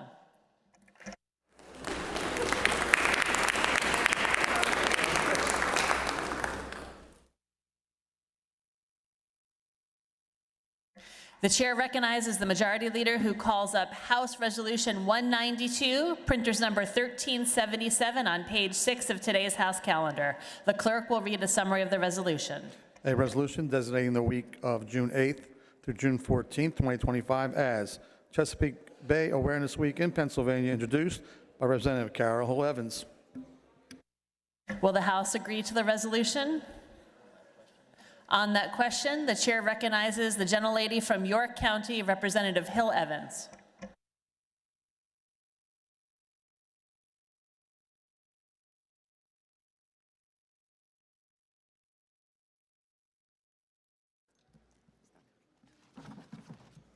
Thank you, Madam Speaker. Fellow elected officials of Pennsylvania, did you know that the Chesapeake Bay watershed covers almost half of our Commonwealth and that it's the largest and most productive estuary in the United States? I know productive is a term we can all get excited about. As a resident of York County, I've long been aware of how the Chesapeake Bay is vital to Pennsylvania's environmental health and economy. But since Speaker McClinton first appointed me in 2023 to represent Pennsylvania on the Chesapeake Bay Commission, my understanding has grown tenfold. And it's why I've introduced House Resolution 192 to designate June 8th through the 14th of 2025 as Chesapeake Bay Awareness Week here in the Commonwealth of Pennsylvania, in recognition of its importance to our environment, economy, and public health. Anytime we vote to approve education or investment regarding Pennsylvania's waterways, we're strengthening the Bay's health and ensuring its vitality for our children and their children. We have exciting progress to build on. Last year, for the first time ever, the Chesapeake Bay earned a C+ grade on its health from the University of Maryland, which has overseen monitoring the success of efforts to improve the Bay's health since 2002. The Chesapeake Bay Commission has been successful in getting its science-based policy initiatives enacted across 3 separate state governments, Pennsylvania, Maryland, and Virginia, in large part because of the public support it's earned through outreach and awareness programs. And now is not the time to let up. Please join me, along with my colleagues, Representative Rivera and Representative Benninghoff. Please join us in supporting this resolution to honor this remarkable national treasure and to encourage continued Chesapeake Bay awareness through events and educational programs. Thank you, colleagues. Thank you, Madam Speaker. The chair thanks the gentlelady. Those in favor of the resolution will vote aye. Those opposed, no. Members will proceed to vote.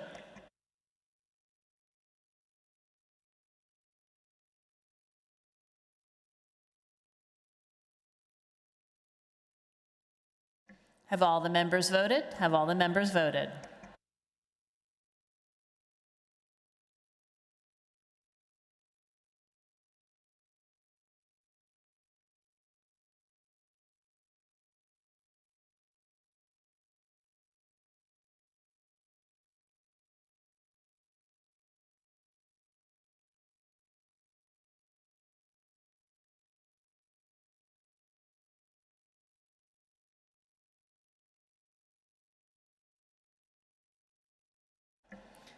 The clerk will record the vote. On the resolution, the ayes are 189 and the nays are 13. The resolution is adopted.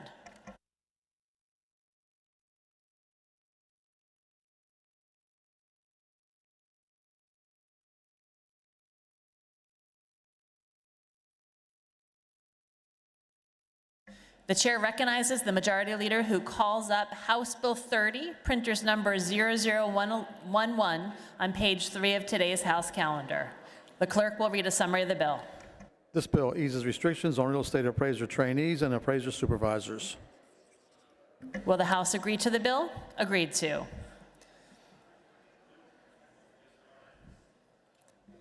The chair recognizes the majority leader who calls up House Bill 1189, printers number 1337, on page 2 of today's House calendar. Will the House agree to the bill? Agreed to. The clerk will read a summary of the bill. This bill raises the threshold for the Pennsylvania Treasury to automatically return unclaimed property. Will the House agree to the bill? Agreed to. The chair recognizes the majority leader who calls up House Bill 1405, printers number 1604, on page 1 of today's House calendar. The clerk will read a summary of the bill. This bill allows veteran service experience in a specific occupational area to count towards CTE Instructional 1 certification. Will the House agree to the bill? Agreed to. The chair recognizes the majority leader who calls up House Bill 1429, printers number 1664, on page 2 of today's House calendar. The clerk will read a summary of the bill. This bill provides for a report on transition to chip-enabled access cards. Will the House agree to the bill? Agreed to.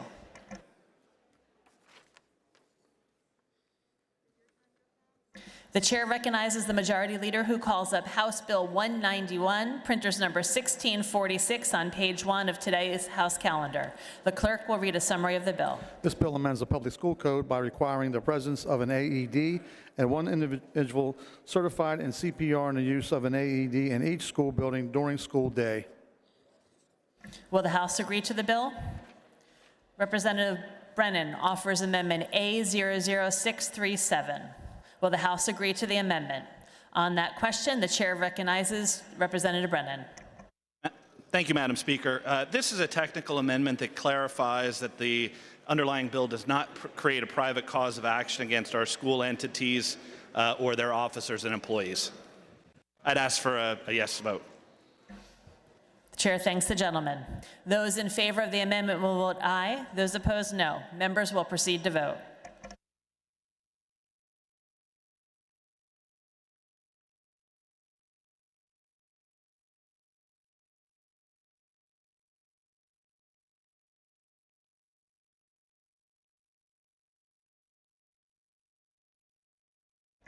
Have all the members voted? Have all the members voted?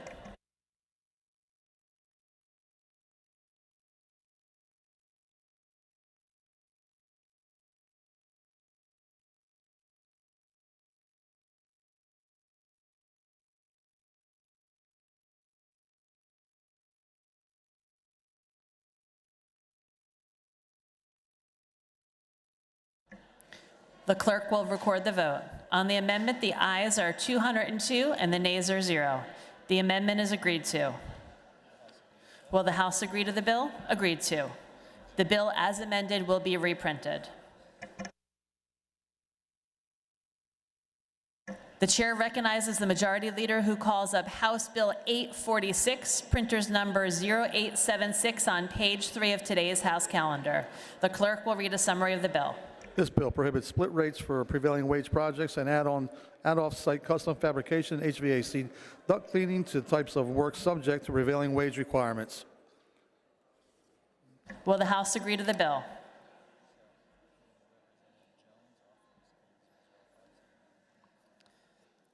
Representative Jones offers Amendment A00579. Will the House agree to the amendment? On that question, the chair recognizes Representative Jones. Thank you, Madam Speaker. Like all of my amendments, this is a fantastic common sense amendment that we should all enthusiastically support.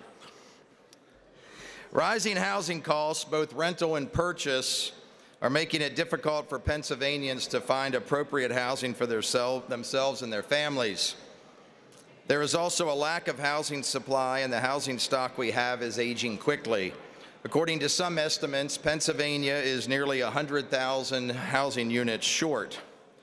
Vacant and blighted properties are a drag on local economies, increase crime, and present a missed opportunity for local government tax revenues. Encouraging redevelopment of properties addresses housing shortages, redevelops neighborhoods into safe and attractive spaces to live, and provides additional revenues for local economies. A few years ago, the Department of Labor and Industry began enforcing the prevailing wage law on housing rehabilitation projects that receive federal dollars because those dollars flow through the coffers of a state or local entity. Despite the fact that federal housing law exempts residential rehabilitation projects in buildings with fewer than 8 units from the federal prevailing wage requirements. My amendment simply mirrors that exemption in federal law for these critically important projects. Additionally, manufactured and modular housing have the potential to allow dollars to stretch further in our affordable housing projects. Therefore, my amendment will also exempt components of affordable housing projects from the definition of custom fabrication, so we do not unintentionally increase the cost of these critically important housing options. The cost of housing has gotten out of hand for low and middle income Pennsylvanians. We can make sure these dollars go as far as possible in our communities by exempting these rehabilitation projects. Thank you, Madam Speaker. The chair thanks the gentleman. And on that question, the chair recognizes the maker of the bill, Representative Dawkins. Thank you, Madam Chair. And I have to agree with the maker of the bill. He always has a fascinating amendment, but unfortunately it's not agreed to. So with that, I ask members to vote down the amendment A00579. The chair thanks the gentleman. Those in favor of the amendment will vote aye. Those opposed, no. Members will proceed to vote.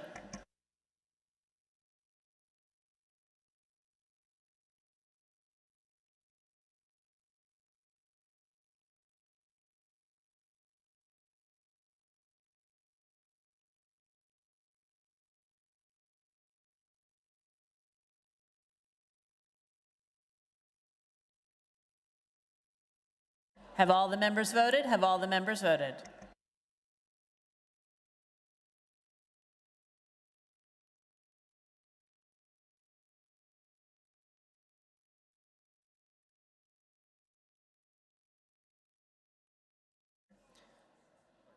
The clerk will record the vote. On the amendment, the ayes are 100, the nays are 102. The amendment fails.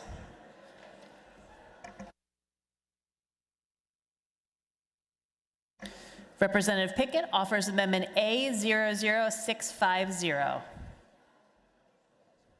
Will the House agree to the amendment? On that question, the chair recognizes Representative Pickett. Thank you, Madam Speaker. Amendment A00650 is based on legislation I've introduced as House Bill 1292. It hasn't seen movement in the labor and industry yet.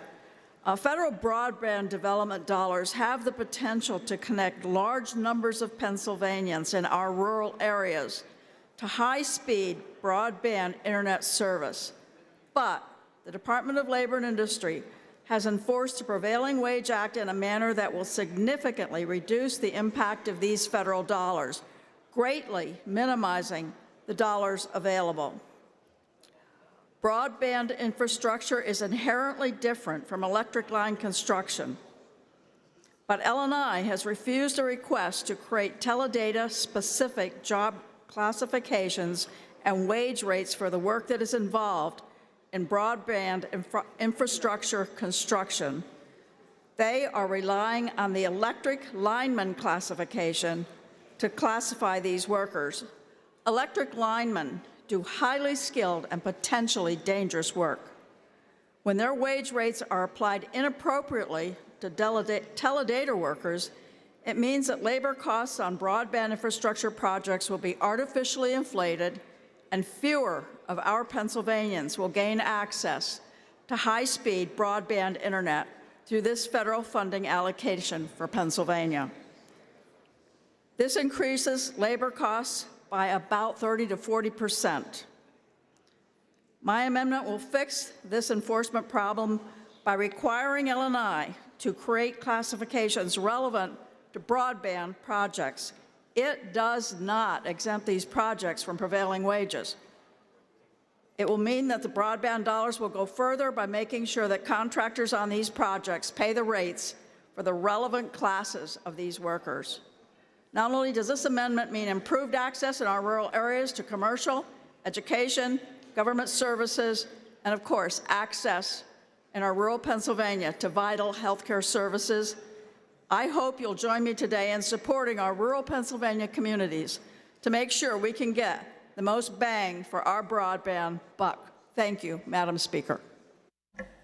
The chair thanks the gentlelady. And on that question, the chair recognizes the maker of the bill, Chairman Dawkins. Thank you. Thank you, Madam Chair. I want to thank the gentlelady for offering an amendment, but this amendment is not agreed to, so I ask members to oppose A00650. Thank you. Those in favor of the amendment will vote aye. Those opposed, no. Members will proceed to vote.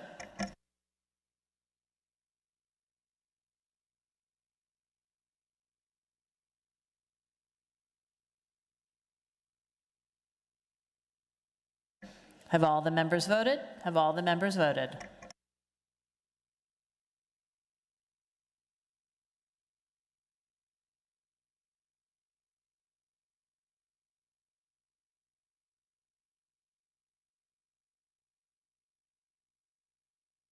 The clerk will record the vote. On the amendment, the ayes are 100, the nays are 102. The amendment fails. Will the House agree to the bill? It's the chair's understanding that all remaining amendments have been withdrawn. The chair thanks the gentleman. Will the House agree to the bill? Agreed to.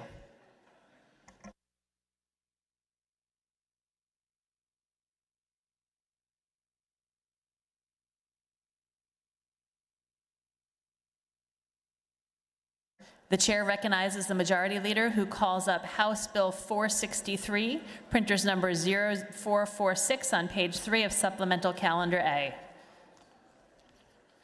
Will the House agree to the bill? Agreed to. The clerk will read the title and a brief description of the bill.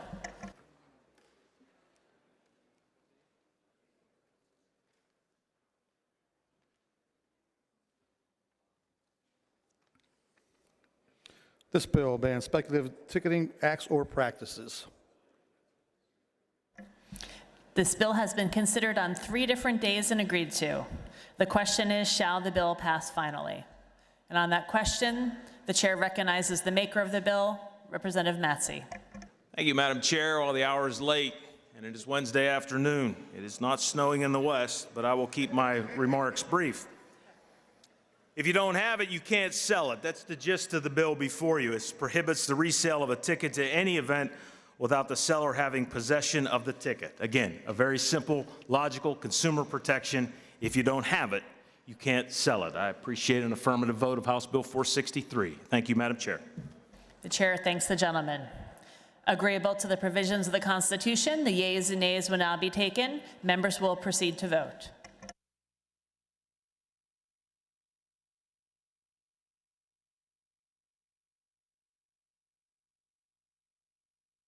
Have all the members voted? Have all the members voted?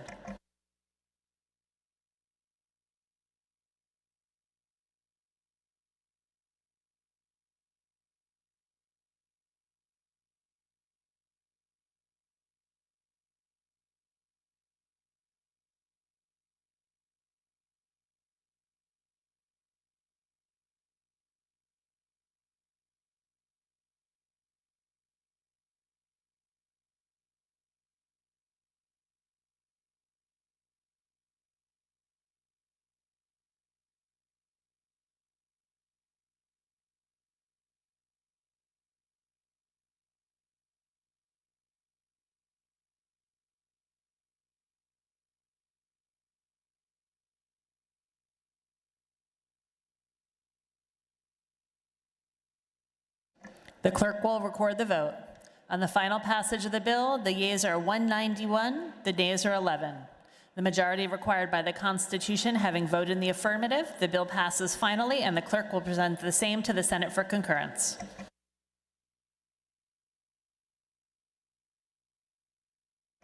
The chair recognizes the majority leader who calls up House Bill 554, printers number 1619 on page 5 of Supplemental Calendar A. Will the House agree to the bill? Agreed to. The clerk will read the title and a brief description of the bill. This bill authorizes Pennsylvania to join the Social Work Licensure Compact. This bill has been considered on 3 different days and agreed to. The question is, shall the bill pass finally? And on that question, the chair recognizes the maker of the bill, Representative Abney. Thank you, Madam Speaker. I rise today as a proud social worker in support of House Bill 554. Madam Speaker, as you probably know, social work is oftentimes an underappreciated profession, yet it is one of the most critical helping professions that we have in our society today. And I have always been taught as a social worker the importance of advocacy and advocating on behalf of clients. And I am a real believer that the work that we do here as elected officials, that we are in a sense like social workers with maybe just a different level of influence, where we don't essentially advocate on behalf of clients, but we do get the opportunity to advocate on behalf of the roughly 65,000 or so constituents that are in our districts.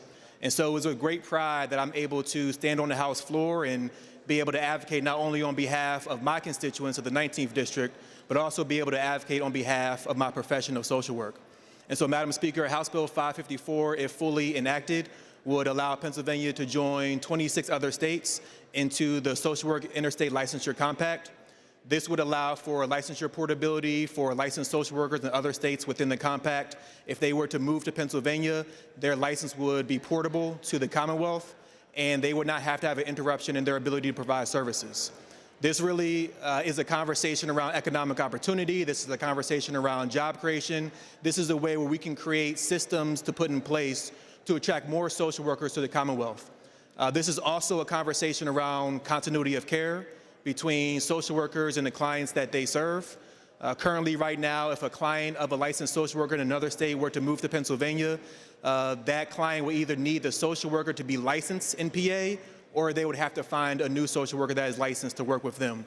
And Madam Speaker, we understand the unique relationship that is established between a social worker and their client. A lot of times it's based on trust. And we as a Commonwealth should not be in the business of breaking that trust and breaking that relationship, because we don't have the systems in place to maintain that continuity of care for the social worker and their client. So I just want to thank the chair of the Professional Licensure Committee for moving this bill unanimously out of the committee. And I trust that each and every one of us on this floor, we either know a social worker personally, we've been served by a social worker, or we appreciate and understand the amazing work that social workers do each and every day to improve the quality of life for our constituents across the Commonwealth. And so for those reasons and more, Madam Speaker, I will be a yes on House Bill 554, and I ask my colleagues to do the same. Thank you, Madam Speaker. The chair thanks the gentleman. Agreeable to the provisions of the Constitution, the yeas and nays will now be taken. Members will proceed to vote.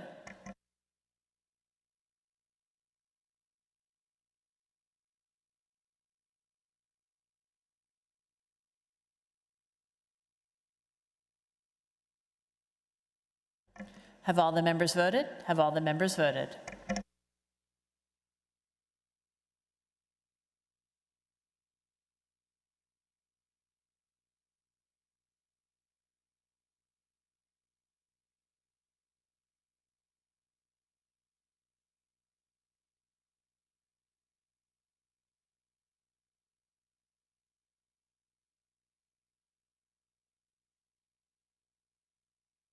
The clerk will record the vote. On the final passage of the bill, the yeas are 187, the nays are 15. The majority required by the Constitution having voted in the affirmative, the bill passes finally, and the clerk will present the same to the Senate for concurrence.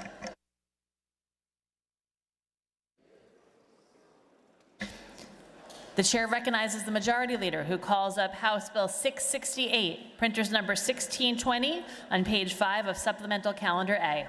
Will the House agree to the bill? Agreed to. The clerk will read the title and a brief description of the bill. This bill authorizes Pennsylvania to join the National Counseling Compact. This bill has been considered on 3 different questions and agreed to. The question is, shall the bill pass finally? And on that question, the chair recognizes the maker of the bill, Representative O'Mara. Thank you, Madam Speaker. I'm going to submit most of my remarks for the record. I just want to say the National Counseling Compact is a 37-state agreement that allows mental health counselors to practice across state lines without needing additional certification. Thank you to the good chairman for moving this bill, and I urge members to vote yes. Thank you. The chair thanks the gentlelady. Agreeable to the provisions of the Constitution, the yeas and nays will now be taken. Members will proceed to vote.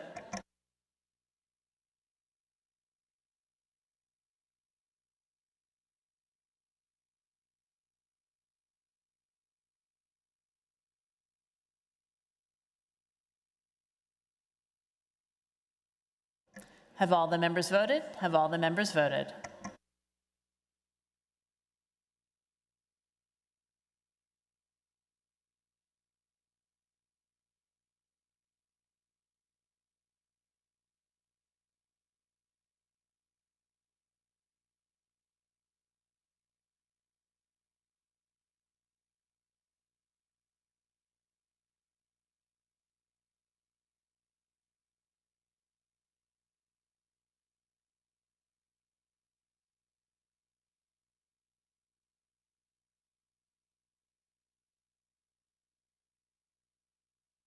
The clerk will record the vote. On the final passage of the bill, the yeas are 186, the nays are 16. The majority required by the Constitution having voted in the affirmative, the bill passes finally, and the clerk will present the same to the Senate for concurrence. The chair recognizes the majority leader who calls up House Bill 704, printers number 1713 on page 4 of Supplemental Calendar A. Will the House agree to the bill? Agreed to. The clerk will read the title and a brief description of the bill. This bill provides grants for neurodegenerative disease research. This bill has been considered on 3 different days and agreed to. The question is, shall the bill pass finally? And on this question, the chair recognizes the gentleman from Lancaster County, Representative Cutler. Thank you, Madam Speaker. Madam Speaker, I've always been a person of faith, and I'm a firm believer that a people without a vision will perish. And I'd like to share what our vision is for this bill. I know that you are all personally aware of my colleague and I's personal connection to Lou Gehrig's disease. I'd like to talk a little bit about what we already do, and then also why this bill is so fundamentally important. Madam Speaker, we spend a lot in our budgets to care for individuals suffering from neurological diseases. And I think what we have here in the Commonwealth is a blessing. We have some of the best research facilities in the country. We have some of the best health systems in the country. We have a thriving medical and biotechnology industry. Madam Speaker, we're also blessed to have an aging population. Our fastest growing age demographic are those age 85 and older. And the largest portion of our budget expenditures actually revolves around health care and social costs to care for individuals in their last days. I know that everybody here is aware of our personal advocacy for ALS and the need specifically to Pennsylvania on the importance of caring for these patients, because our veteran population is twice as likely to succumb to ALS, twice as likely as everybody else in the country. So while we care for these individuals, what would be better is if they never got sick in the first place. I think it's important to note that while we advocate for ALS and a variety of other diseases, this particular proposal would fund research at many of those research facilities, health systems, and biotech companies right here in the Commonwealth. It's an investment in our future, and it's an investment in caring for individuals yet to come. Madam Speaker, we also know, and one of my own personal complaints has always been that many times portions of our budget grow too fast, they grow too much, and we don't have enough oversight over them. That's the beauty of a proposal such as this. where we actually outline what the money can be used for and provide real legislative oversight in a program such as this. So as we look to bend the cost curve of health expenditures in the future, as we look to impact the budget, and as we look to help individuals that suffer from many of these illnesses and conditions, I humbly ask for your yes vote on this proposal to fund the neurodegenerative disease research. And I want to personally thank the members of the Health Committee, both Republican and Democrat, both the chairs, for their unanimous support out of committee, because they understood the importance of this and they understood the vision.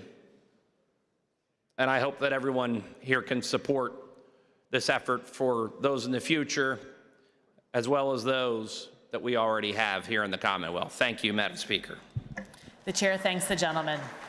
And on that question, the chair recognizes the gentleman from Lackawanna County, Representative Mullins. Thank you, Madam Speaker. Just last month, my friend, the gentleman from Lancaster County, and I spoke together, as we do each May, to mark ALS Awareness Month.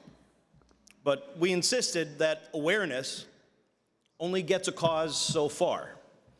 It must be accompanied by action. With House Bill 704, the Neurodegenerative Disease Research Program, this body is on the brink of historic action. Action on behalf of anyone who's ever sat in their doctor's office and received the diagnosis, you have Parkinson's disease. We believe it to be early onset Alzheimer's. Or I'm sorry, you have Lou Gehrig's disease, or ALS. So many in this chamber have loved, cared for, or lost somebody to one of these fatal diseases. And as you know, my friend from Lancaster lost both of his parents, and I lost my father just a couple years ago to ALS. So many know the feeling of when that diagnosis is given, a timer is set, and you begin to grieve in anticipation of losing that person you love, as you watch them lose their ability to speak, to swallow, to walk, to remember your name, to breathe. You prepare for that loss because there are no cures. Outside of the hope and promise your particular faith provides, when you receive a diagnosis like this, the only hope we have here on earth is for some miracle cure to emerge from one of our world-class research institutions here in Pennsylvania or across the country. There are doctors, advocates, scientists, and researchers out there who have dedicated their lives to providing that hope, and they need our help.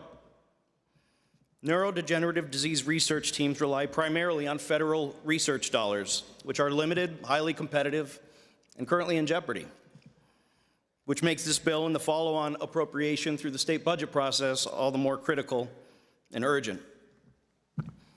It is fitting that we would consider the bill this week. This past Monday, June 2nd, marked the day that Major League Baseball and advocates everywhere recognize as Lou Gehrig Day. It was the day Lou became the starting first baseman of the New York Yankees, and also the day in 1941 that he died from ALS.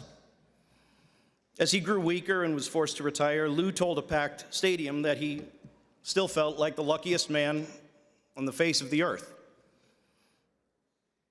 He concluded by saying, "Although I may have been given a bad break, we've all got a lot to live for." What a thing to say as he faced his future. It's an important reminder that no matter what hand you're dealt, we've all got an awful lot to live for. And we've got an awful lot of work to do in the name of hope. Let's please start with a yes vote on House Bill 704. Thank you, Madam Speaker. The chair thanks the gentleman.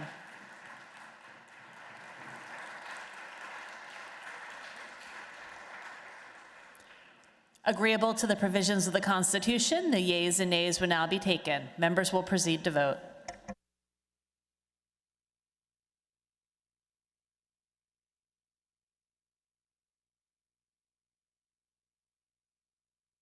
Have all the members voted? Have all the members voted?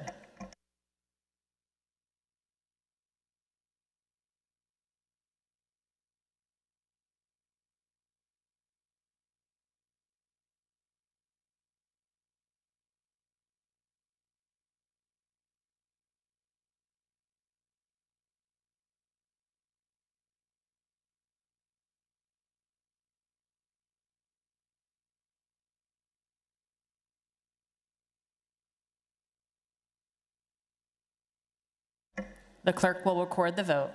On the final passage of the bill, the yeas are 197, the nays are 5.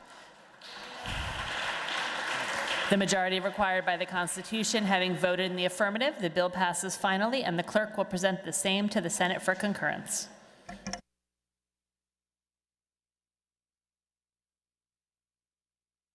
The Majority Leader calls up House Bill 1089, printer's number 1206 on page 4 of Supplemental Calendar A. Will the House agree to the bill? Agreed to. The clerk will read the title and a brief description of the bill. This bill prohibits the supply, sale, or application of sealants containing polycyclic aromatic hydrocarbons on driveways or parking lots. This bill has been considered on 3 different days and agreed to. The question is, shall the bill pass finally? And on that question, the chair recognizes the gentlelady from Allegheny County, Representative Steele. Thank you, Madam Speaker. This bill would prohibit the supply, sale, or application of coal tar-based asphalt sealants in Pennsylvania. Most people don't spend a lot of time thinking about asphalt sealants, but this particular kind of sealant is a big, bad environmental toxin that you should be aware of. Coal tar-based sealants contain large amounts of a class of chemicals known as PAHs. These compounds are a known risk to human health. They are also a Tier 1A human carcinogen. This is a significant component of both our air and water pollution. The fact that these chemicals are often spread on playgrounds is especially disturbing, and why the AMA is against its use. Numerous municipalities in Pennsylvania and around the country have already banned coal tar-based sealants, my own community being the first in the state to do so. Alternatives, like asphalt-based sealants, are readily available, have the same efficacy, look, and price. Yesterday, in a Game and Fish Committee voting meeting, we saw unanimous Republican support for controlling coal tar-based asphalt sealants. Today, I ask the full House for your support on this legislation that would help protect our air, water, children, and improve public health for Pennsylvanians. Thank you, Madam Speaker. The chair thanks the gentlelady. And on that question, the chair recognizes the gentleman from Wayne County, Representative Fritz.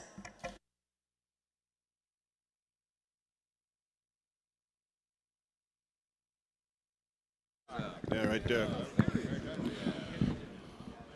This session day is going somewhat long, so I'll keep my comments brief, but I just cannot sit idly by when we are discussing a driveway sealer ban.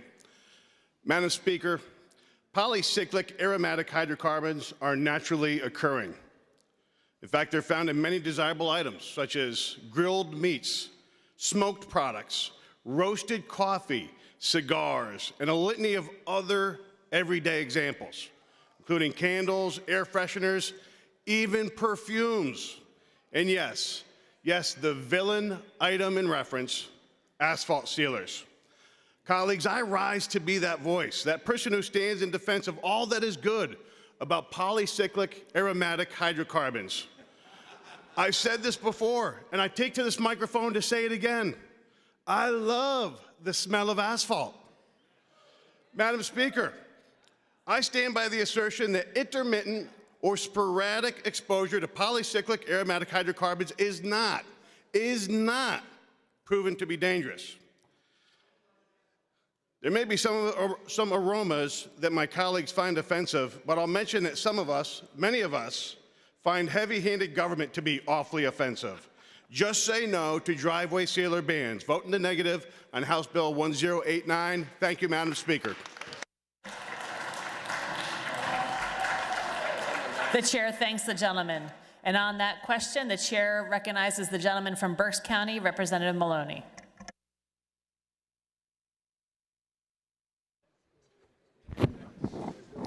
Thank you, Madam Speaker. For clarification, since there was a reference to the Game and Fishery Committee yesterday, I want to clear something up. The purpose of the amendment yesterday was if you felt that this chemical was harmful for wildlife, you would keep it off of game land. That's what the amendment was. But every Democrat voted against that measure. Thank you kindly. The chair thanks the gentleman. Agreeable to the provisions of the Constitution, the yeas and nays will now be taken. Members will proceed to vote.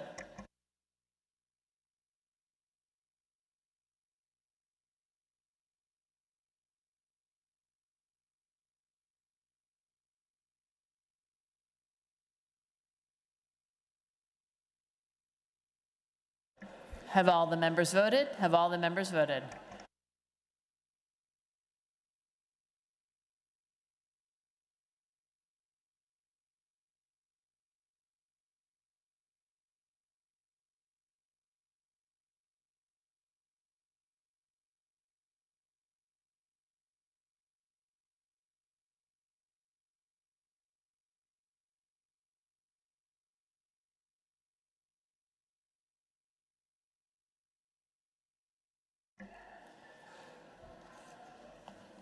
The clerk will record the vote.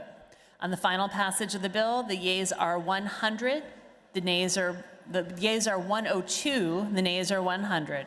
The majority required by the Constitution having voted in the affirmative, the bill passes finally, and the clerk will present the same to the Senate for concurrence.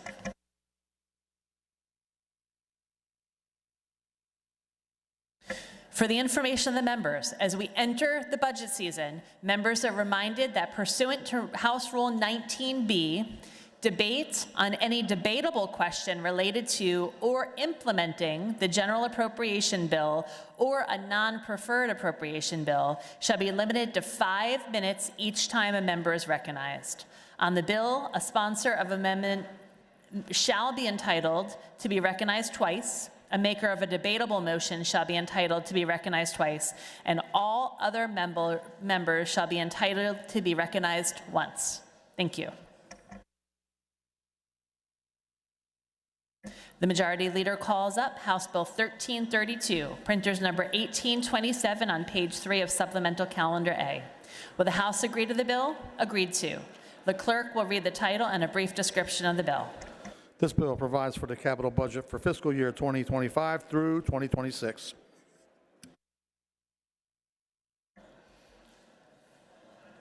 This bill has been considered on 3 different days and agreed to. The question is, shall the bill pass finally? Agreeable to the provisions of the Constitution, the yeas and nays will now be taken. Members will proceed to vote.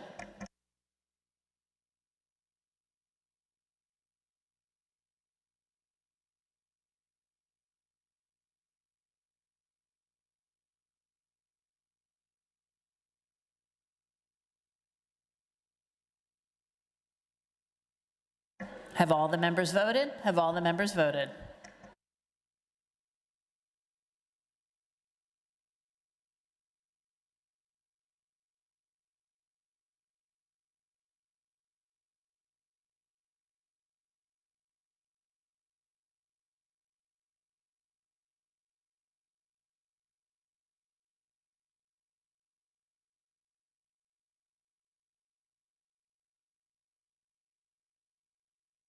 The clerk will record the vote. On the final passage of the bill, the yeas are 184, the nays are 18. The majority required by the Constitution having voted in the affirmative, the bill passes finally, and the clerk will present the same to the Senate for concurrence. The Majority Leader calls up House Bill 1333, printers number 1631 on page 1 of Supplemental Calendar A. Will the House agree to the bill? Agreed to. The clerk will read the title and a brief description of the bill. This bill makes appropriations from the professional licensure augmentation account and from restricted revenue accounts within the general fund to the Department of State for the use by the Bureau of Professional and Occupational Affairs. This bill has been considered on 3 different days and agreed to. The question is, shall the bill pass finally? Agreeable to the provisions of the Constitution, the yeas and nays will now be taken. Members will proceed to vote.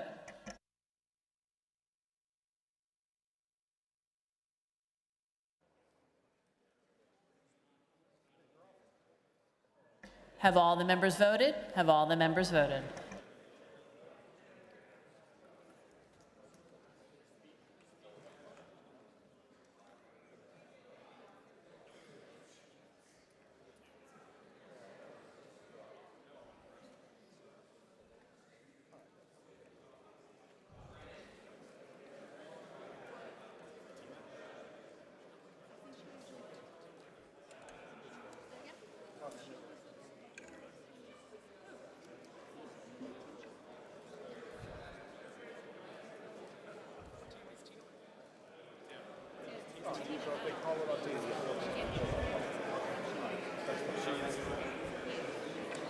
Yeah, she'll be with us.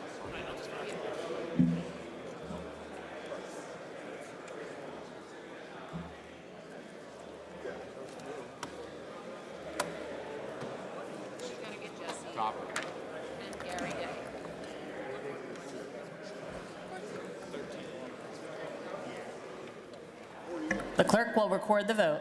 On the final passage of the bill, the yeas are 155, the nays are 47. The majority required by the Constitution having voted in the affirmative, the bill passes finally, and the clerk will present the same to the Senate for concurrence.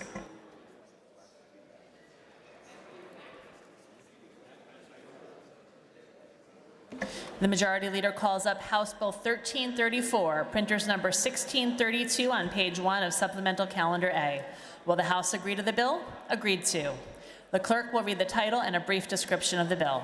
This bill makes appropriations from the Workmen's Compensation Administration Fund to the Department of Labor and Industry and the Department of Community and Economic Development. This bill has been considered on 3 different days and agreed to. The question is, shall the bill pass finally? Agreeable to the provisions of the Constitution, the yeas and nays will now be taken. Members will proceed to vote.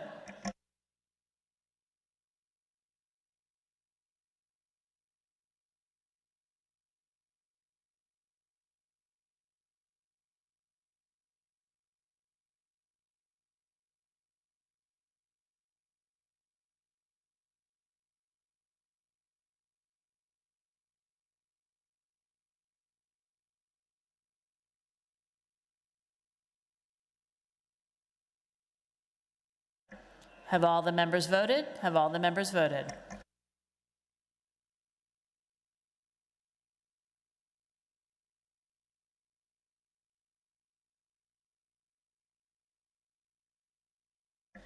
The clerk will record the vote. On the final passage of the bill, the yeas are 160 and the nays are 42. The majority required by the Constitution having voted in the affirmative, the bill passes finally, and the clerk will present the same to the Senate for concurrence. The Majority Leader calls up House Bill 1335, printers number 1633 on page 2 of Supplemental Calendar A. Will the House agree to the bill? Agreed to. The clerk will read the title and a brief description of the bill. This bill makes appropriations from a restricted revenue account within the general fund to the Office of Small Business Advocate in the Department of Community and Economic Development. This bill has been considered on 3 different days and agreed to. The question is, shall the bill pass finally? Agreeable to the provisions of the Constitution, the yeas and nays will now be taken. Members will proceed to vote.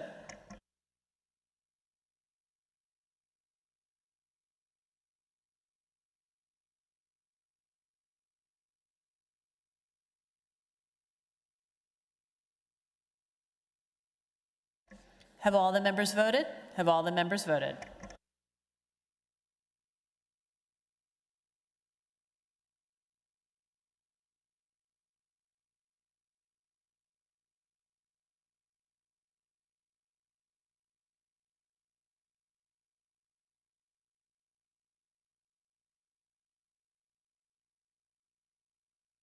Have all the members voted? Have all the members voted?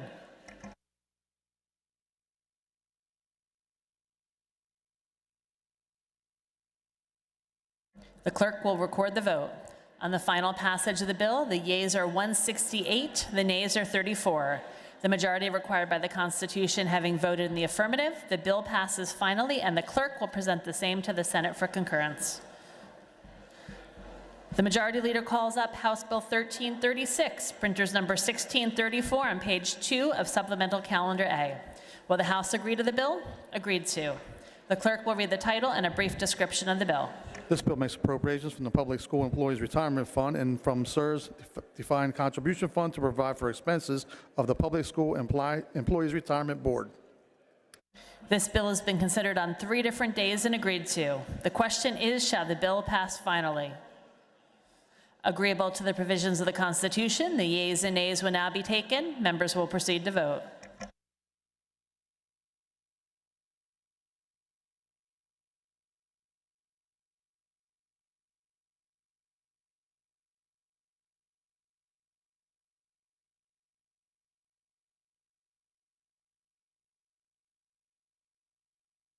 Have all the members voted? Have all the members voted?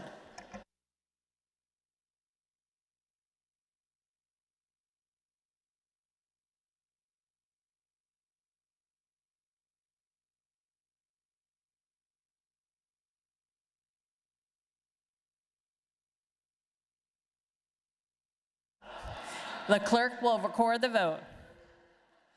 On the final passage of the bill, the yeas are 157, the nays are 45. The majority required by the Constitution having voted in the affirmative, the bill passes finally, and the clerk will present the same to the Senate for concurrence.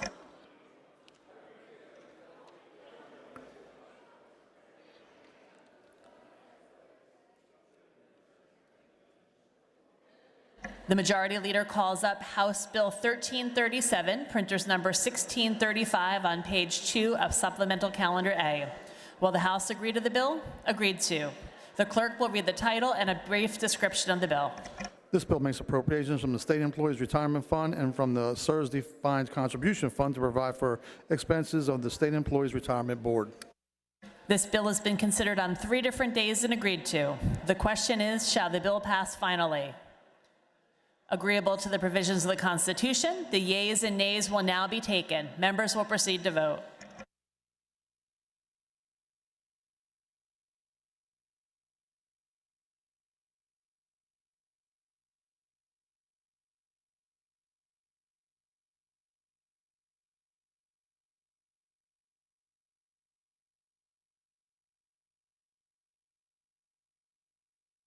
Have all the members voted? Have all the members voted?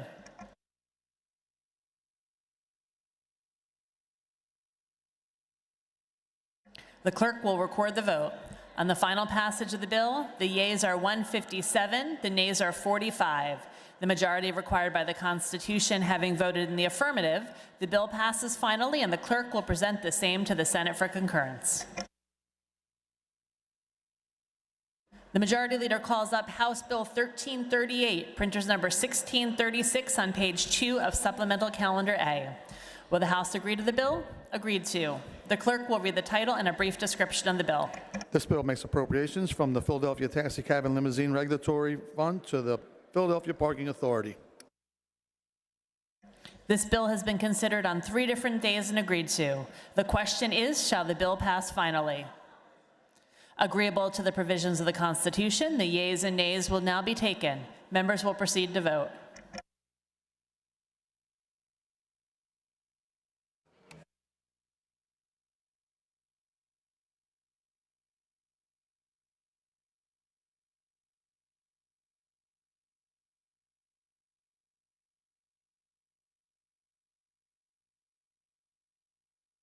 Have all the members voted? Have all the members voted?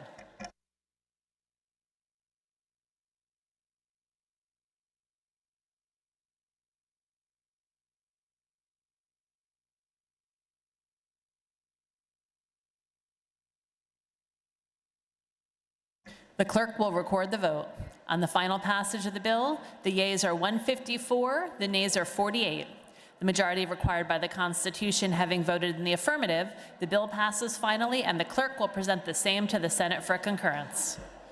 The Majority Leader calls up House Bill 1340, printers number 1638 on page 3 of Supplemental Calendar A. Will the clerk agree to the bill? Will the House agree to the bill? Agreed to. The clerk will read the title and a brief description of the bill. This bill makes appropriations from the restricted revenue accounts within the State Gaming Fund and from the restricted revenue accounts within the Fantasy Contest Fund and Video Gaming Fund to Attorney General, the Department of Revenue, the Pennsylvania State Police, and the Pennsylvania Gaming Control Board. This bill has been considered on 3 different days and agreed to. The question is, shall the bill pass finally? And on that question, the chair recognizes the gentleman from Indiana County, Representative Struzzi. Thank you, Madam Speaker. As I stated yesterday for the amendment process, House Bill 1340, which provides appropriations for the State Gaming Fund, allocates $15 million for the administration of skill games, regulations for a program that currently does not exist. We do not know what will be needed, what this $15 million will be used for. Therefore, I think it's premature to allocate $15 million for something that we are still in the process of trying to develop and create. So I would ask for a no vote on House Bill 1340. Thank you. The chair thanks the gentleman. Agreeable to the provisions of the Constitution, the yeas and nays will now be taken. Members will proceed to vote.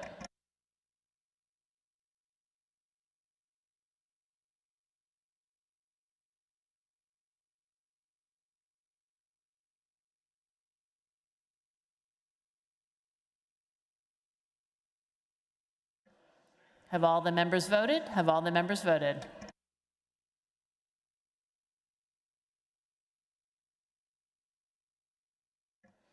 The clerk will record the vote.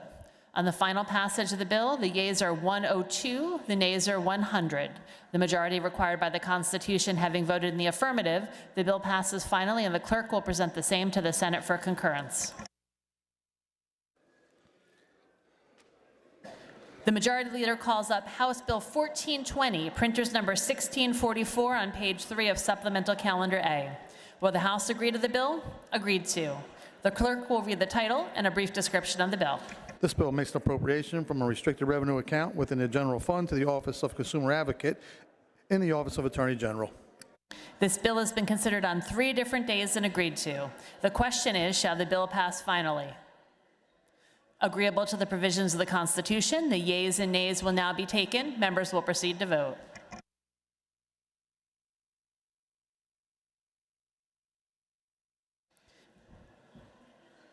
Have all the members voted? Have all the members voted?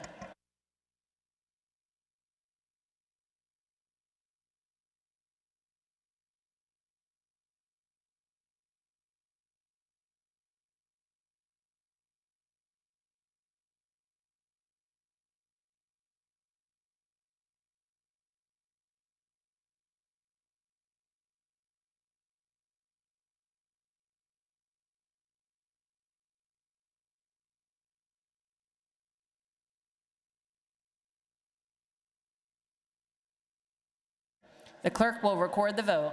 On the final passage of the bill, the yeas are 157, the nays are 45. The majority required by the Constitution having voted in the affirmative, the bill passes finally, and the clerk will present the same to the Senate for concurrence.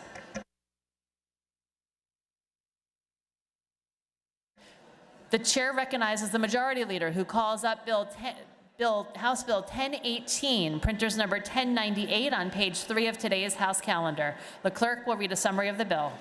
This bill amends the Steel Products Procurement Act to require the use of American-made steel products in projects that receive public funding or tax incentives from a public agency.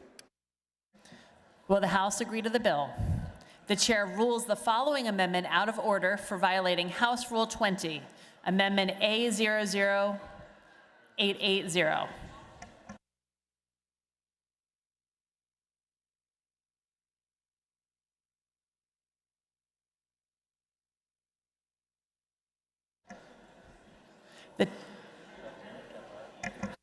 Representative Kephart offers Amendment A00874. Will the House agree to the amendment? On that question, the chair recognizes Representative Kephart. The gentleman withdraws the amendment. The chair's understanding is that all remaining amendments are withdrawn. The chair thanks the gentleman. Will the House agree to the bill? Agreed to.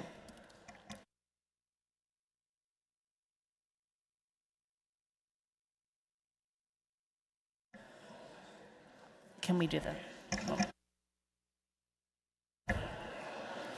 The chair would like to celebrate the birthdays of 3 members who are celebrating today. Representatives Kincaid, Klunk, and Vitale all celebrate their birthdays today. Let's celebrate with them.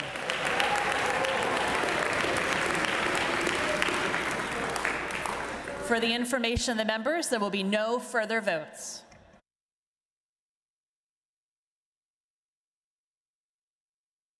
The chair refers the following bills which the clerk will read. 3, referrals June 4th, 2025.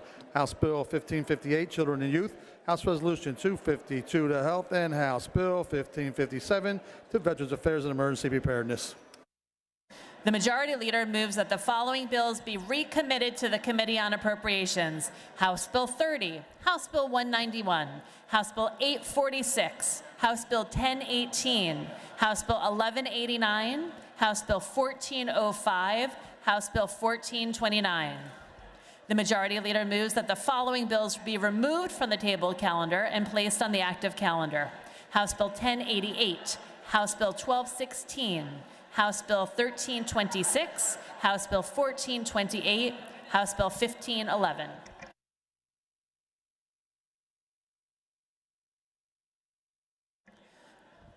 Pursuant to Rule 17, the chair recognizes the representative from Allegheny County, Representative Benham, with regards to Teacher Appreciation Month.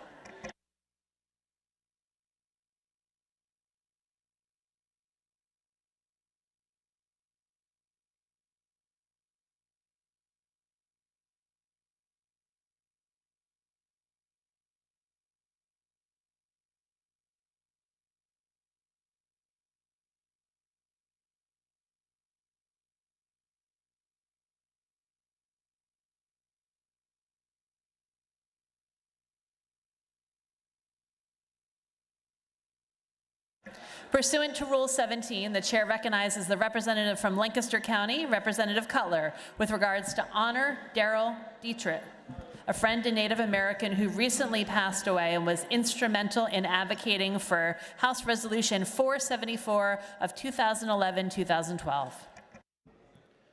Thank you, Madam Speaker. Madam Speaker, I rise to pass on the sad news of a passing of a friend. I knew him as Grandfather Daryl. Everybody in our community knew him as Grandfather Daryl. He was a Navajo Apache who served our community, and I first met him at an Eagle Scout ceremony. We were both there to talk about the importance of being involved in our communities and giving back. I was fascinated by his history and his character. He was a Korean War vet who gave selflessly to this country and continued to serve in whatever capacity he could upon his return. He loved old cars. He was on a national committee for Native Americans and Indigenous people. And the reason I wanted to celebrate his life was because of the impact he had on me personally. You see, the Commonwealth, prior to the 11-12 session, had never actually thanked and celebrated the contributions of our Native American and Indigenous people until that passage of the resolution. He and Marianne Robbins, another friend from Lancaster, were very passionate for obvious reasons. And as a Commonwealth, we should be proud of the way that we interacted with the Indigenous people at first. And this was really their passion, their desire, and their involvement. And we were successful. It passed this chamber unanimously, and they were overjoyed. And they, in fact, presented me with a friendship blanket through a traditional Native American ceremony in the district, which to this day still is in my office, and you can see. And the reason I wanted to share about this particular part of the story is because it's also included in my speaker's portrait. I made sure that when we did the seating process for that, I said, I don't want it to be in the chamber of the House. I don't want it to be a traditional painting. I want it to be in the office because that's where the work gets done. And I had admittedly forgotten that that was in the background until the artist gave me a copy and showed the print to me. So, Madam Speaker, the journal will reflect Grandfather Darrell's impact on the Native American community, but I am also proud to stand here as his friend and talk about the impact he had on my life and the fact that his gift is forever memorialized in the speaker's portrait that hangs downstairs on the first floor. So, Grandfather Darrell, I thank you for your support, your friendship, your camaraderie, and your unwavering commitment to our community and everything that you gave back. Thank you for your service, good friend. The chair thanks the gentleman.